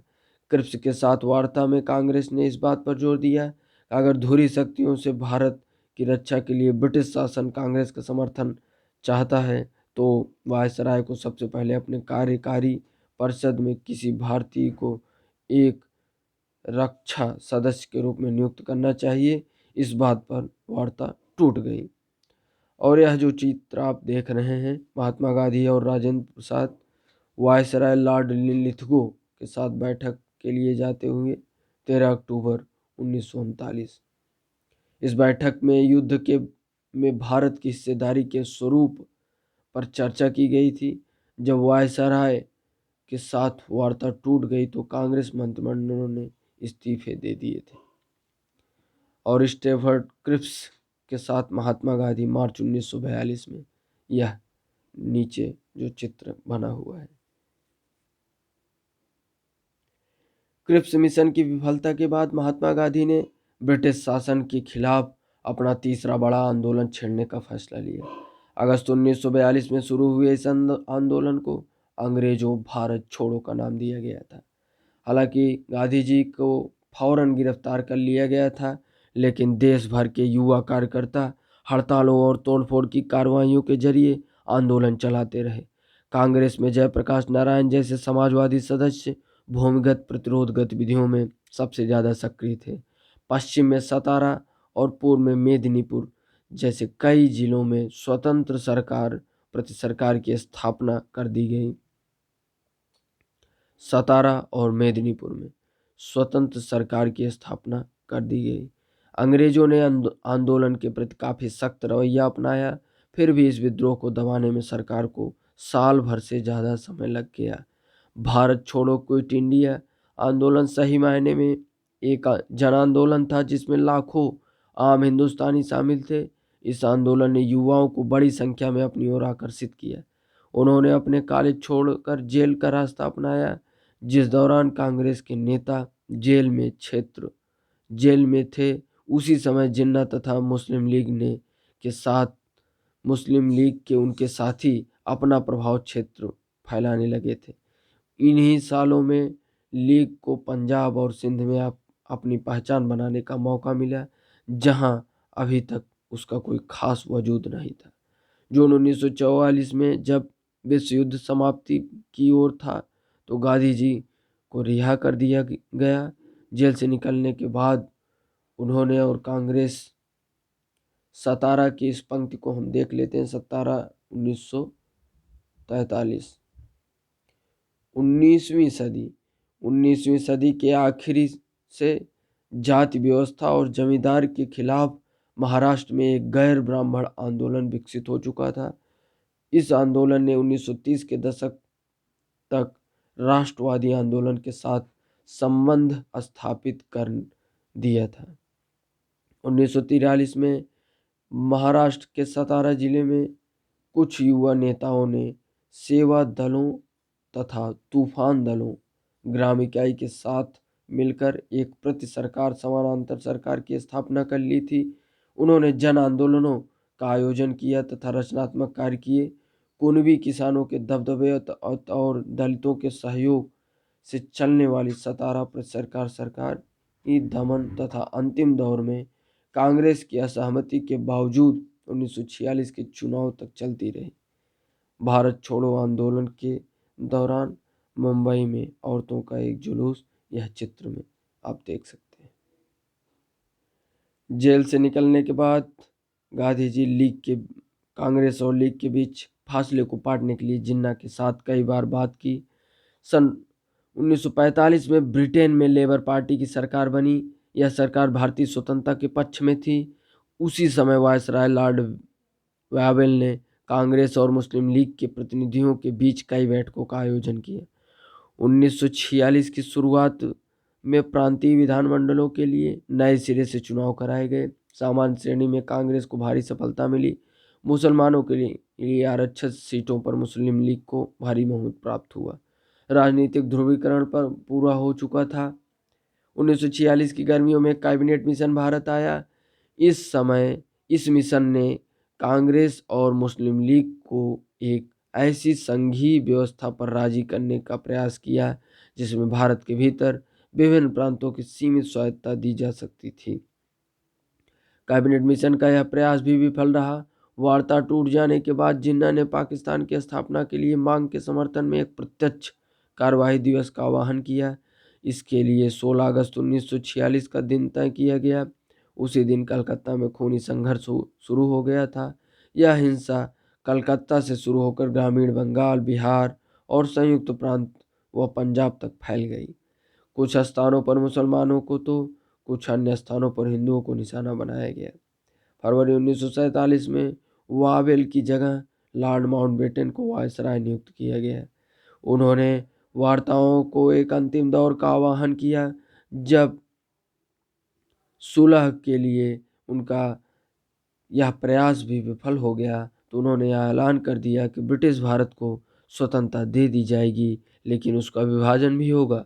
औपचारिक सत्ता हस्तांतरण के लिए 15 अगस्त का दिन नियत किया गया। उस दिन भारत के विभिन्न भागों में लोगों ने जमकर खुशियां मनाई। दिल्ली में जब संविधान सभा के अध्यक्ष ने मोहनदास करमचंद गांधी को राष्ट्रपिता की उपाधि देते हुए संविधान सभा की बैठक शुरू की थी तो बहुत देर तक करतल ध्वनि होती रही। असेंबली के बाहर भीड़ महात्मा गांधी की जय के नारे लगा रही थी। यह चित्र जिसमें जो है जवाहरलाल नेहरू सरदार वल्लभ भाई पटेल के साथ महात्मा गांधी विचार विमर्श करते हैं। नेहरू और पटेल कांग्रेस के भीतर दो अलग राजनीतिक प्रवृत्तियां समाजवादी और रूढ़िवादियों का प्रतिनिधित्व करते थे। महात्मा गांधी को अक्सर इन दोनों समूहों के बीच मध्यस्थता करनी पड़ती थी। आखिरी और बहादुराना दिन 15 अगस्त 1947 को राजधानी में हो रहे उत्सवों में महात्मा गांधी नहीं थे। उस समय वे कलकत्ता में थे, लेकिन उन्होंने वहां भी न तो किसी कार्यक्रम में हिस्सा लिया न ही कहीं झंडा फहराया। गांधी जी उस दिन 24 घंटे के उपवास पर थे। उन्होंने इतने दिन तक जिस स्वतंत्रता के लिए संघर्ष किया था वह एक अकल्पनीय कीमत पर उन्हें मिली थी। उनका राष्ट्र विभाजित था। हिंदू मुस्लिम एक दूसरे की गर्दन पर सवार थे। उनके जीवनी लेखक डीजी तेंदुलकर ने लिखा है कि सितंबर और अक्टूबर के दौरान गांधी जी पीड़ितों को सांत्वना देते हुए अस्पतालों और शरणार्थी शिविरों के चक्कर लगा रहे थे। उन्होंने सिखों, हिंदुओं और मुसलमानों से आह्वान किया कि वे अतीत को भुलाकर अपनी पीड़ा और पर ध्यान देने की बजाय एक दूसरे के प्रति भाईचारे का हाथ बढ़ाने तथा शांति से रहने का संकल्प लें।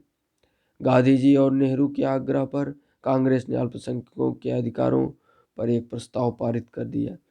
कांग्रेस ने दो राष्ट्र सिद्धांत को कभी स्वीकार नहीं किया था। जब उसे अपनी इच्छा के विरुद्ध बंटवारे पर मंजूरी देनी पड़ी तो भी उसका दृढ़ विश्वास था कि भारत बहुत सारे धर्मों और बहुत सारी नस्लों का देश है और उसे ऐसे ही बनाए रखा जाना चाहिए। पाकिस्तान में हालात जो रहे, भारत एक लोकतांत्रिक धर्मनिरपेक्ष राष्ट्र होगा जहां सभी नागरिकों को पूर्ण अधिकार प्राप्त होंगे तथा धर्म के आधार पर भेदभाव के बिना सभी को राज्य की ओर से संरक्षण का अधिकार होगा। कांग्रेस ने आश्वासन दिया कि वह अल्पसंख्यकों के नागरिकों अधिकारों के किसी भी अतिक्रमण के विरुद्ध हर मुमकिन रक्षा करेगी। बहुत सारे विद्वानों ने स्वतंत्रता के बाद के महीनों को गांधी जी के जीवन का श्रेष्ठतम क्षण कहा है। बंगाल में शांति स्थापना के लिए अभियान चलाने के बाद गांधी जी दिल्ली आ गए। यहाँ से वे दंगाग्रस्त पंजाब के जिलों में जाना चाहते थे, लेकिन राजधानी में ही शरणार्थियों की आपत्तियों के कारण उनकी सभाएं अस्त व्यस्त होने लगी। बहुत सारे शरणार्थियों को उनकी सभाओं में कुरान की आयतों को पढ़ने की प्रथा पर आपत्ति थी। कई लोग इस बात पर नारे लगाने लगते थे कि गांधी जी उन हिंदुओं और सिखों की पीड़ा के बारे में बात क्यों नहीं करते जो अभी भी पाकिस्तान में फंसे हुए हैं। डेजी तेंदुलकर के शब्दों में, गांधी जी पाकिस्तान में भी अल्पसंख्यक समुदायों के कष्टों के बारे में समान रूप से चिंतित थे। उन्हें राहत प्रदान करने के लिए वे वहां भी जाना चाहते थे। और यह जो है एक चित्र जो दिया है, एक दंगाग्रस्त गांव में जाते हुए महात्मा गांधी का चित्र 1947 में। लेकिन गांधी जी वहां किस मुंह से जा सकते थे, जबकि दिल्ली में वे ही मुसलमानों को पूरी सुरक्षा का आश्वासन नहीं दे पा रहे थे। 20 जनवरी को गांधी जी पर हमला हुआ, लेकिन वे अविचलित अपना काम करते रहे। 26 तारीख को उन्होंने अपनी प्रार्थना सभा में इस बात का जिक्र किया कि बीते सालों में इस दिन 26 जनवरी को किस तरह स्वतंत्रता दिवस के रूप में मनाया जाता था। अब स्वतंत्रता मिल चुकी थी, लेकिन उसके शुरुआती महीने गहरे तौर पर मोहभंग वाले साबित हुए। फिर भी उनको विश्वास था कि बुरी घड़ी बीत चुकी है। भारत के लोग अब सभी वर्गों और धर्मों की समानता के लिए काम करेंगे तथा अल्पसंख्यक समुदाय और बहुत समुदाय का वर्चस्व व श्रेष्ठता स्थापित नहीं होगी। भले ही अल्पसंख्यक समुदाय संख्या या प्रभाव की दृष्टि से कितना भी छोटा क्यों न हो, उन्होंने यह आशा भी जताई कि यद्यपि भौगोलिक और राजनीतिक रूप से भारत दो भागों में बंट चुका है, लेकिन हृदय में हम सभी सदैव मित्र एवं भाई रहेंगे। एक दूसरे को मदद व सम्मान देते रहेंगे और शेष विश्व के लिए हम एक ही होंगे। गांधी जी ने स्वतंत्र और अखंड भारत के लिए जीवन भर युद्ध लड़ा। फिर भी जब देश विभाजित हो गया तो उनकी यह इच्छा थी कि दोनों देश एक दूसरे के साथ सम्मान और दोस्ती के संबंध बनाए रखें। बहुत सारे भारतीयों को उनका यह सहृदय आचरण पसंद नहीं था। वह 30 जनवरी की शाम को गांधी जी की दैनिक प्रार्थना सभा में एक युवक ने उनको गोली मारकर मौत की नींद सुला दिया। उनके हत्यारे ने कुछ समय बाद आत्मसमर्पण कर दिया। वह नाथूराम गोडसे नाम का ब्राह्मण था। पुणे का रहने वाला गोडसे एक चरमपंथी हिंदुत्ववादी अखबार का संपादक था। वह गांधी जी को मुसलमानों का खुशामदी कहकर उनकी निंदा करता था। गांधी जी को मृत्यु से चारों ओर गहरे शोक की लहर दौड़ गई। भारत भर के राजनीतिक फलक पर उन्हें भावभीनी श्रद्धांजलि दी गई। जॉर्ज ऑरवेल तथा एल्बर्ट आइंस्टीन जैसे विख्यात गैर भारतीयों ने भी उनकी मृत्यु पर हृदय स्पर्शी शब्दों में शोक संदेश भेजे। एक जमाने में उनकी कदकाठी और कथित रूप से बेतुके विचारों के लिए गांधी जी का उपहास करने वाली टाइम पत्रिका ने उनके बलिदान की तुलना अब्राहम लिंकन के बलिदान से की। पत्रिका ने कहा कि एक धर्मांध अमेरिकी ने लिंकन को मार दिया था क्योंकि उन्हें नस्ल या रंग से परे मानव मात्र की समानता में विश्वास था, और दूसरी तरफ एक धर्मांध हिंदू ने गांधी जी की जीवन लीला समाप्त कर दी क्योंकि गांधी जी ऐसे कठिन क्षणों में भी दोस्ती और भाईचारे में विश्वास रखते थे। विभिन्न धर्मों को मानने वालों के बीच दोस्ती की अनिवार्यता पर बल देते थे। टाइम ने लिखा, दुनिया जानती थी कि उसने उनकी गांधी जी की मृत्यु पर वैसे ही मौन धारण कर लिया है जिस प्रकार उसने लिंकन की मृत्यु पर किया था। और यह समझना एक मायने में बहुत गहरा और बहुत साधारण काम है। महात्मा गांधी का यह चित्र जो आप देख रहे हैं, उनकी मृत्यु के समय लोक छवियों में महात्मा गांधी को एक देवता के रूप में दे दिया गया और उन्हें राष्ट्रवादी आंदोलन में एकीकरण को समर्पित शक्ति के रूप में देखा जाता है। यहाँ आप जवाहरलाल नेहरू, सरदार पटेल यानी कांग्रेस के भीतर दो अलग अलग धाराओं के प्रतिनिधियों को गांधी जी की चिताओं के दोनों ओर खड़े हुए देख सकते हैं। मध्य में स्वर्ग से महात्मा गांधी उन्हें आशीर्वाद दे रहे हैं। गांधी जी को समझना। हमारे पास बहुत सारे स्रोत उपलब्ध हैं जिनके जरिए हम गांधी जी के राजनीतिक सफर तथा राष्ट्रीय आंदोलन के इतिहास को सूत्रबद्ध कर सकते हैं। सार्वजनिक स्वर और निजी लेखन। इस दिशा में महात्मा गांधी और उनके सहयोगियों व प्रतिद्वंदियों दोनों तरह के समकालीनों के लेखन और भाषण एक महत्वपूर्ण स्रोत है। इन लेखनों में हमें इस बात का ख्याल रखना चाहिए किस चीज़ को जनता के लिए लिखा गया था और किस चीज़ को अन्य उद्देश्यों के लिए लिखा गया था। उदाहरणों के लिए भाषणों से हमें किसी व्यक्ति के सार्वजनिक विचारों को सुनने के मौका मिलता है, जबकि उसके व्यक्तिगत पत्र हमें उसके निजी विचारों की झलक देते हैं। इन पत्रों को हम लिखने वालों को अपना गुस्सा और पीड़ा, असंतोष और बेचैनी, अपनी आशाएं और हताशाएं व्यक्त करते हुए देख सकते हैं। इनमें से बहुत सारी बातों को वह अपने सार्वजनिक वक्तव्यों में व्यक्त नहीं कर सकते हैं, लेकिन हमें यह भी याद रखना चाहिए कि कई बार निजी सार्वजनिक का यह फर्क टूट जाता है। बहुत सारे पत्र व्यक्तियों को लिखे जाते हैं, इसलिए वे व्यक्तिगत पत्र होते हैं, लेकिन कुछ हद तक वे जनता के लिए भी होते हैं।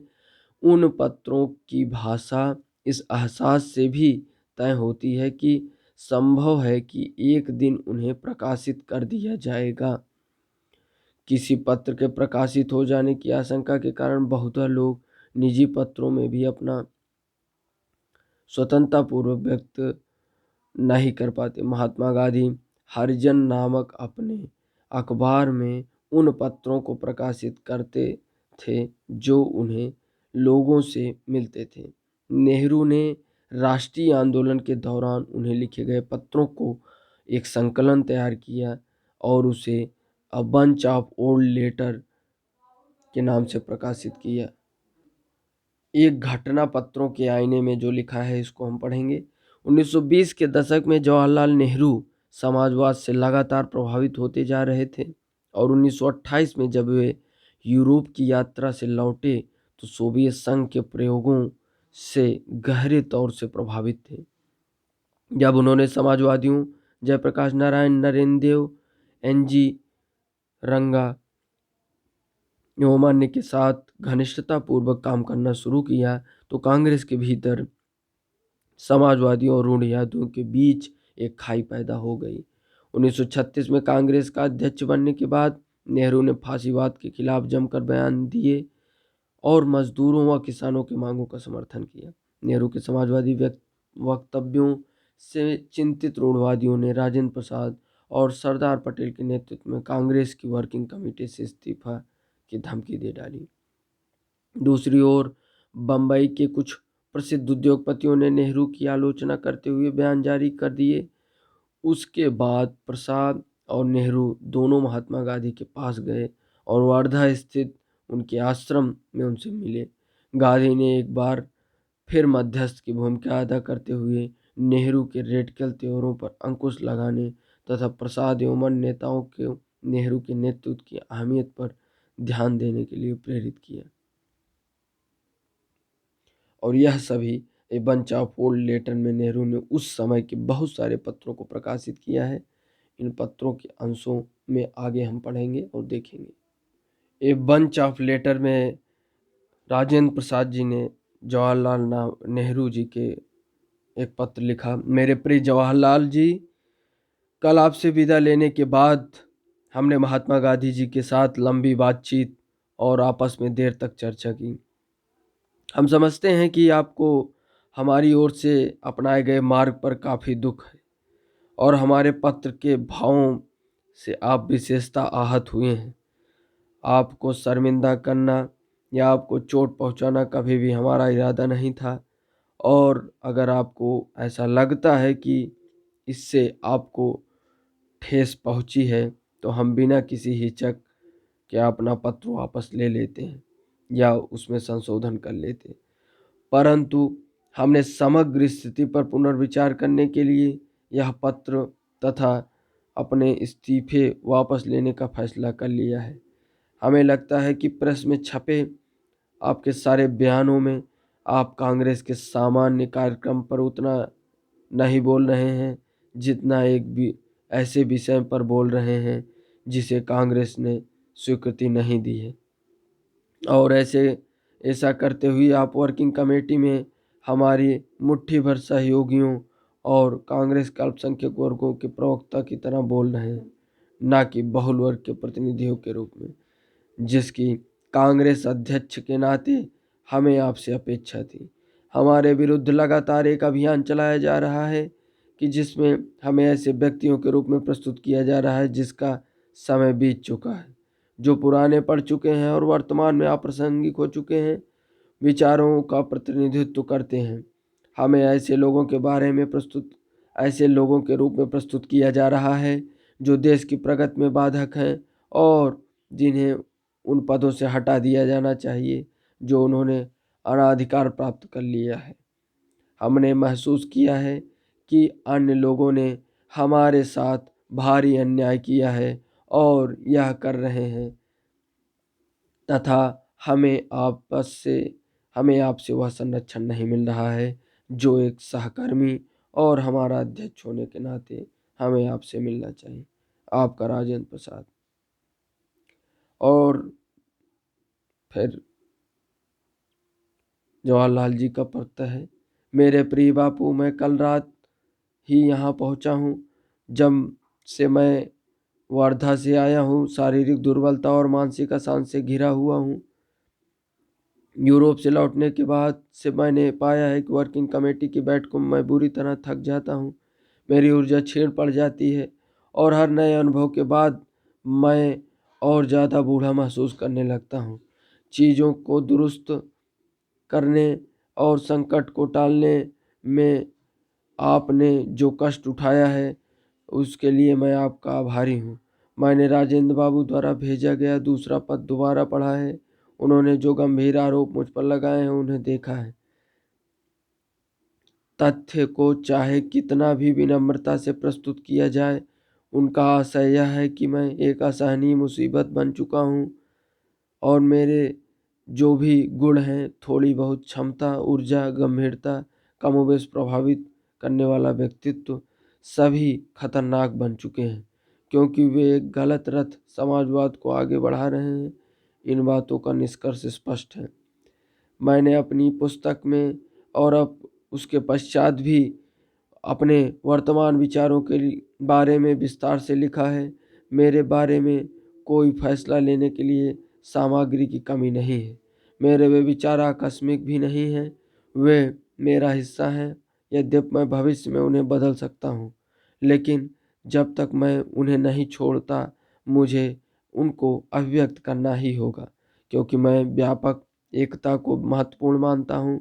इसलिए मैंने कोमलतम शब्दों में उन्हें व्यक्त किया है और निश्चित निष्कर्ष की बजाय विचार विमर्श के लिए प्रस्ताव के रूप में ही ज़्यादा प्रस्तुत किया है।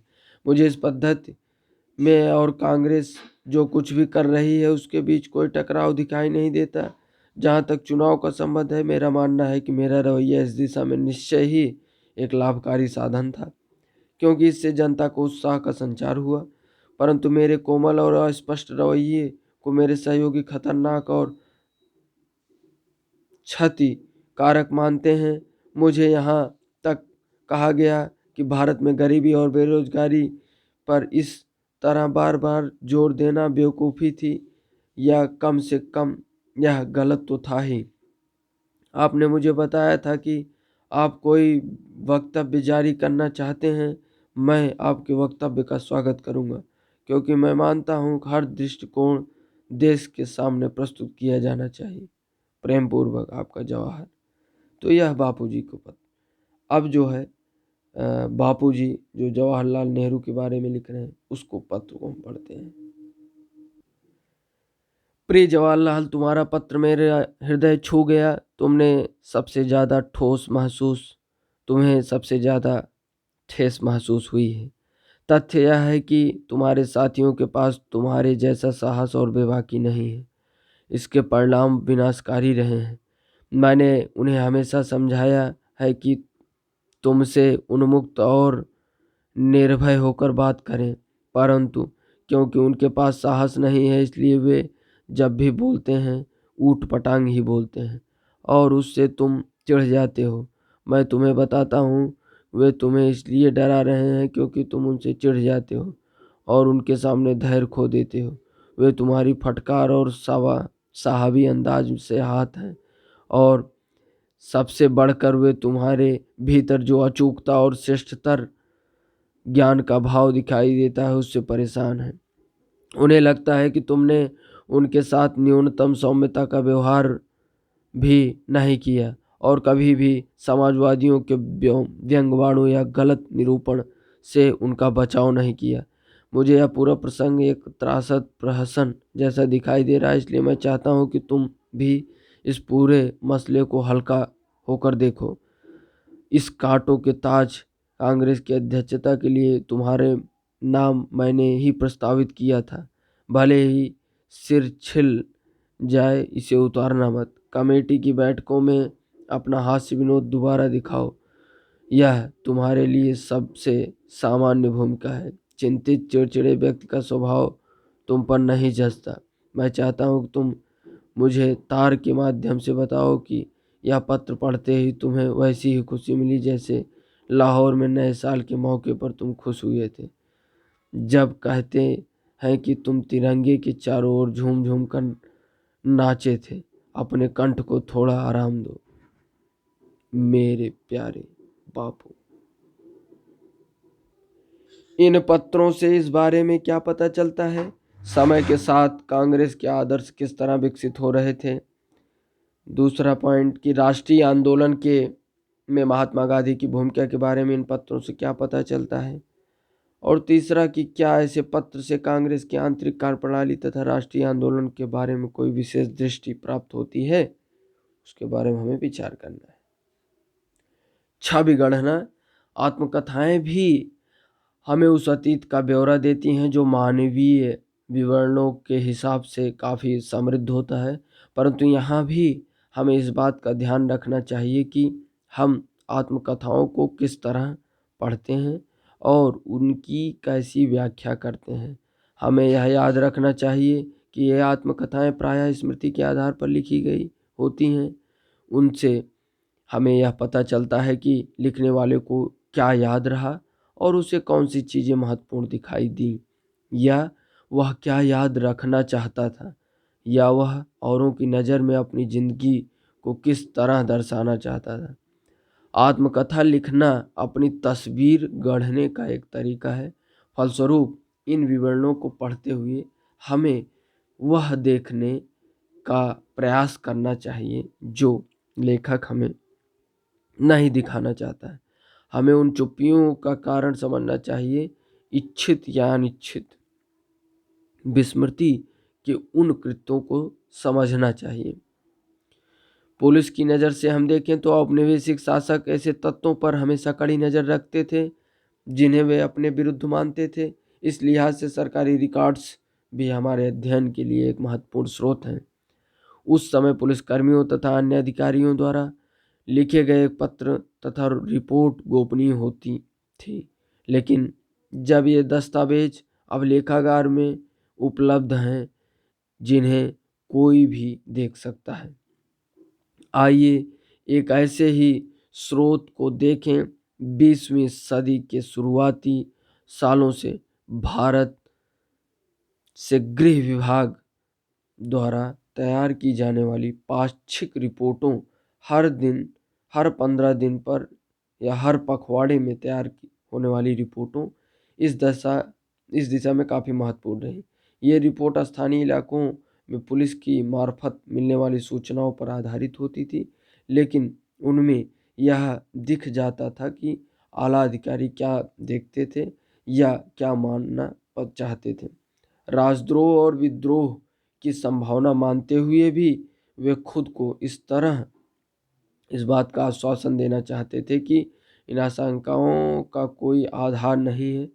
यदि आप नमक सत्याग्रह के समय की पाक्षिक रिपोर्टों को देखें तो पाएंगे कि गृह विभाग यह मानने को तैयार नहीं था कि महात्मा गांधी की कार्रवाइयों के प्रति कोई व्यापक जन समर्थन पैदा हो रहा था। रिपोर्ट में इस यात्रा को एक नाटक, एक कर्तव्य, ब्रिटिश शासन के खिलाफ आवाज उठाने के प्रति अनिच्छुक तथा शासन के अंतर्गत सुखपूर्वक जीवन व्यतीत कर रहे लोगों को गोलबंद करने की एक हताश कोशिश के रूप में प्रस्तुत किया जाता था। सविनय अवज्ञा आंदोलन के दौरान बंबई में कांग्रेस के वॉलंटियरों की पुलिस से भिड़ंत, यह आप चित्र को भली भांत देख सकते हैं। क्या आप इस तस्वीर और पुलिस की पाक्षिक रिपोर्टों में दी गई जानकारियों के बीच कोई अंतर विरोध दिखाई देता है? इसको जो है आप विचार करें। गृह विभाग की पाक्षिक रिपोर्टें जो गोपनीय थी, इसको हम देखते हैं।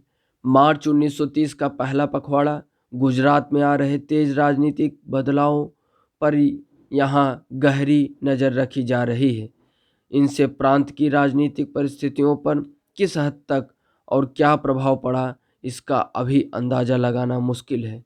रबी की फसल अच्छी हुई, इसलिए फिलहाल किसान फसलों की कटाई में व्यस्त हैं। विद्यार्थी आने वाली परीक्षाओं की तैयारी में जुटे हैं। मध्य प्रांत और बेरार, श्री वल्लभ भाई पटेल की गिरफ्तारी पर कांग्रेसियों के अलावा और कहीं कोई खास उत्तेजना पैदा नहीं हुई। लेकिन नागपुर नगर कांग्रेस कमेटी द्वारा गांधी की यात्रा शुरू होने पर उन्हें बधाई देने के लिए आयोजित सभा में 3000 से ज़्यादा लोग जुटे थे। बंगाल, गांधी के सविनय अवज्ञा आंदोलन की शुरुआत पिछले पखवाड़े की सबसे महत्वपूर्ण घटना रही। श्री J.M. सेनगुप्त ने अखिल J.M. सेनगुप्त ने अखिल बंगाल सविनय अवज्ञा परिषद का गठन किया। बंगाल प्रांतीय कांग्रेस कमेटी ने अखिल बंगाल अवज्ञा परिषद बनाई है। इन परिषदों के गठन के अलावा बंगाल में सविनय अवज्ञा के प्रश्न पर कोई सक्रिय कदम अभी नहीं उठाया गया है। जिलों में मिली रिपोर्टों से पता चलता है कि जो बैठकें आयोजित की गई, उनमें लोगों ने कोई विशेष उत्साह नहीं दिखाया और आम जनता पर कोई गहरा असर नहीं छोड़ा है। गौरतलब बात यह है कि इन बैठकों में महिलाओं की संख्या बढ़ती जा रही है। बिहार और उड़ीसा, कांग्रेस की गतिविधियों के बारे में रिपोर्ट करने लायक कुछ खास नहीं है। चौकीदारी टैक्स का भुगतान न करने के बारे में एक अभियान की काफ़ी चर्चा हो रही है, लेकिन अभी इस प्रयोग के लिए किसी इलाके का चुनाव नहीं किया गया है। गांधी की गिरफ्तारी के बारे में खूब प्रयास लगाए जा रहे हैं, लेकिन ऐसा लगता है कि भविष्यवाणी सच साबित न होने पाने के कारण उनकी योजनाएं धरी की धरी रह गई। मद्रास में गांधी का सविनय अवज्ञा अभियान शुरू होने से बाकी मुद्दे हाशिए पर चले गए हैं। आम जनता उनकी यात्रा को नाटकीय और उनके कार्यक्रमों को अव्यवहारिक मानती है, परंतु क्योंकि हिंदू जनता उनके अगाध श्रद्धा की दृष्टि से देखती है, इसलिए गिरफ्तारी की संभावना, जिसके बारे में वे खुद बहुत उत्सुक हैं, और उसके राजनीतिक प्रभावों के बारे में काफ़ी गलतफहमियां फैली हुई हैं। 12 मार्च को सविनय अवज्ञा अभियान के उद्घाटन दिवस के रूप में मनाया गया। बम्बई से सुबह को राष्ट्रीय झंडे को सलामी दी गई। बम्बई केसरी प्रेस ने आक्रामक भाषा का प्रयोग किया है और हमेशा की तरह आग उगलने के अंदाज में लिखा है, अगर सरकार सत्याग्रह की ताकत को परखना चाहती है तो उसे पता होना चाहिए कि सत्याग्रह की सक्रियता और निष्क्रियता दोनों से सरकार को ही नुकसान पहुंचेगा। यदि सरकार गांधी जी को गिरफ्तार करती है तो उसे राष्ट्र के कोप का भाजन बनना पड़ेगा, और यदि सरकार ऐसा नहीं करती तो सविनय अवज्ञा आंदोलन फैलता जाएगा। इसलिए हमारा मानना है कि अगर सरकार श्री गांधी को दंडित करती है तो भी राष्ट्र की विजय होगी, और अगर उस सरकार उन्हें अपने रास्ते पर चलने देती है तो राष्ट्र और भी बड़ी विजय होगी। दूसरी ओर विविध वृत्त नामक मध्यमार्गीय अखबार ने इस आंदोलन की व्यर्थता की ओर संकेत किया है और कहा है कि यह आंदोलन अपना घोषित उद्देश्य प्राप्त नहीं कर पाया, लेकिन उसने सरकार को भी चेतावनी दी है कि दमन का रास्ता उसके उद्देश्य को कमजोर कर देगा। मार्च 1930 का दूसरा पखवाड़ा, बंगाल। सबका ध्यान समुद्र तट पर तक गांधी जी की यात्रा और सबने अवज्ञा आंदोलन शुरू करने के लिए उनकी तैयारी पर केंद्रित है। चरमपंथी अखबार उसकी गतिविधियों और भाषणों के बारे में विस्तार से लिख रहे हैं और पूरे बंगाल में हो रहे बैठकों तथा उनमें पारित होने वाले प्रस्तावों के बारे में विस्तार से जानकारी दी जा रही है। परंतु गांधी जिस सबने अवज्ञा की वकालत कर रहे हैं उसके प्रति विशेष उत्साह नहीं दिखाई देता।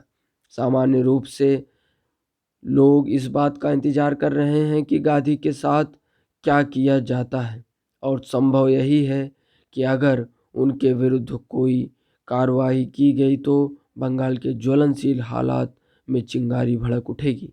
लेकिन फिलहाल ऐसी आग भड़कने के लिए कोई गंभीर आसार दिखाई नहीं देते। मध्य प्रांत और बेरार। 12 मार्च को गांधी की यात्रा शुरू होने के अवसर पर नागपुर में इन बैठकों में काफ़ी लोग शामिल हुए और ज़्यादातर स्कूल कॉलेज सोने दिखाई दिए। शराब की दुकानों का बहिष्कार तथा वन कानून का उल्लंघन हमले की सबसे संभावित कार्य दिशा दिखाई पड़ती है। पंजाब। ऐसा लगता है कि झेलम जिले में नमक कानून तोड़ने के लिए संगठित प्रयास किए जाएंगे। मुल्तान में जलकर न चुकाने के आंदोलन को पुनर्जीवित किया जाएगा। संभवतः गुजरांवाला में राष्ट्रीय झंडे के संबंध में कोई आंदोलन शुरू हो सकता है। संयुक्त प्रांत। पिछले पखवाड़े के दौरान राजनीतिक गतिविधियों में निश्चित रूप से तेजी आई है। कांग्रेस पार्टी का मानना है कि जनता की रुचि बनाए रखने के लिए उसे कुछ अनोखा काम करना चाहिए। श्री गांधी जी के आदेश पर वॉलंटियरों की भर्ती, गांव में प्रचार और नमक कानून के उल्लंघन की तैयारी जैसे गतिविधियों कई जिलों से आ रही है। अप्रैल 1930 का पहला पखवाड़ा, संयुक्त प्रांत। इस पखवाड़े में चीज़ें बहुत तेज़ी से आगे बढ़ी हैं। राजनीतिक सभाओं और जुलूसों और वॉलंटियरों की भर्ती के अलावा आगरा, कानपुर, बनारस, इलाहाबाद, लखनऊ, मेरठ, रायबरेली, फर्रुखाबाद, इटावा, बलिया और मैनपुरी में नमक कानूनों की खुलेआम अवहेलना की जा रही है। चेवकी रेलवे स्टेशन पर पंडित जवाहरलाल नेहरू को 14 अप्रैल की सुबह गिरफ्तार कर लिया गया था। उस समय वह यूथ लीग की बैठक में शामिल होने मध्य प्रांतों की ओर जा रहे थे। उन्हें रेलवे स्टेशन से फौरन नैनी सेंट्रल जेल लाया गया, जहां वहां उन पर मुकदमा चला और उन्हें 6 माह के साधारण कारावास की सजा दी गई। बिहार और उड़ीसा। कुछ स्थानों पर गैर कानूनी नमक उत्पादन के अनोखे मगर छोटे प्रयास हो रहे हैं। मध्य प्रांत। जबलपुर में सेठ गोविंदास ने रासायनिक नमक बनाने की प्रयास किया, जिसकी लागत सामान्य नमक के बाजार के भाव से कई गुना ज़्यादा रही। मद्रास। जब पुलिस ने समुद्र के पानी को उबालकर बनाए गए नमक को जब्त करने का प्रयास किया तो विशाखापट्टनम में पुलिस को भारी विरोध का सामना करना पड़ा। अन्य स्थानों पर अवैध नमक को जब्त करने का कोई खास विरोध नहीं किया गया। बंगाल। मुफस्सिल इलाकों में अवैध नमक निर्माण की कोशिशों की गई। 24 परगना और मिदनापुर जिले इन गतिविधियों का मुख्य केंद्र रहे। वास्तव में बहुत कम नमक बनाया गया और उसमें से भी ज़्यादातर जब्त कर लिया गया। उसको बनाने के लिए प्रयोग किए गए बर्तनों को नष्ट कर दिया गया। तो यह रहा गोपनीय रिपोर्ट, जिसको हम अभी तक पढ़ रहे थे। पिछले पखवाड़ा और दूसरा पखवाड़ा दोनों को हम गोपनीय रिपोर्टों को पढ़ दिए हैं। अगले पेज पर देखते हैं। पाक्षिक रिपोर्टों को ध्यान से पढ़िए। याद रखिए कि औपनिवेशिक गृह विभाग को गोपनीय रिपोर्टों के अंश इन रिपोर्टों में हमेशा केवल पुलिस की ओर से भेजी गई जानकारियों को ही नहीं लिखा जाता था। स्रोत की पृष्ठभूमि से यह बात किस हद तक प्रभावित होती है कि इन रिपोर्टों में क्या कहा जा रहा है। उपरोक्त अंशों से उद्धरण लेते हुए अपने तर्क को स्पष्ट कीजिए। क्या आपको लगता है कि गृह विभागों महात्मा गांधी की संभावित गिरफ्तारी के बारे में लोगों की सोच को अपनी रिपोर्ट में सही ढंग से दर्ज नहीं कर रहा था? यदि आपका उत्तर हाँ है तो आपके समर्थन में कारण बताएं। 5 अप्रैल 1930 30 को दांडी में अपनी भाषण में गांधी जी ने गिरफ्तारियों के सवाल पर क्या कहा था, उसे दोबारा पढ़ें। महात्मा गांधी को लोग क्यों गिरफ्तार नहीं किए? गृह विभाग लगातार यह क्यों कहता रहा दांडी यात्रा के प्रति लोगों में कोई उत्साह नहीं? यह सब चीज़ें जो है समझने की विषय वस्तु है। अखबारों से देखें क्या क्या चीज़ें निकल कर आई हैं।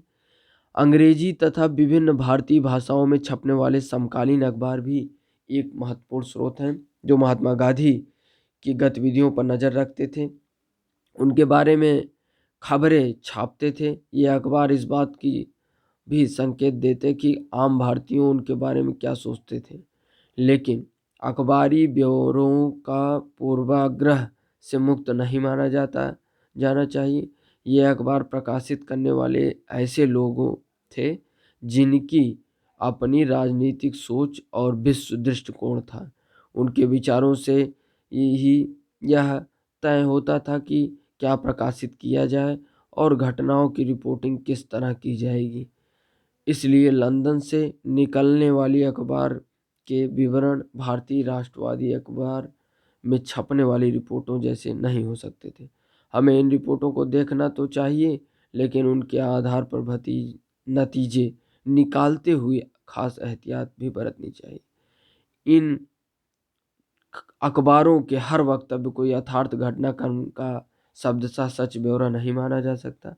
अक्सर उनमें ऐसे अफसरों की आशंकाओं और बेचैनियों की झलक भी मिलती है जो किसी आंदोलन को नियंत्रित नहीं कर पा रहे थे और उनके प्रसार के बारे में बेचैन थे। उन्हें समझ में नहीं आता था कि महात्मा गांधी को गिरफ्तार करना चाहिए या नहीं, अथवा गिरफ्तार का क्या परिणाम होगा। औपनिवेशिक सरकार जनता और उसकी गतिविधियों पर जितनी नज़र रखती थी, अपने शासन के आधार के बारे में उसकी चिंता उतनी ही बढ़ती जाती थी। तो यह चित्र आप देख सकते हैं कि महात्मा गांधी के बारे में लोगों की समझ क्या थी और लोकप्रिय छापों में उन्हें कैसे व्यक्त किया जाता था। राष्ट्रवाद के वृक्ष में महात्मा गांधी केंद्र में छाया हैं और उनके चारों ओर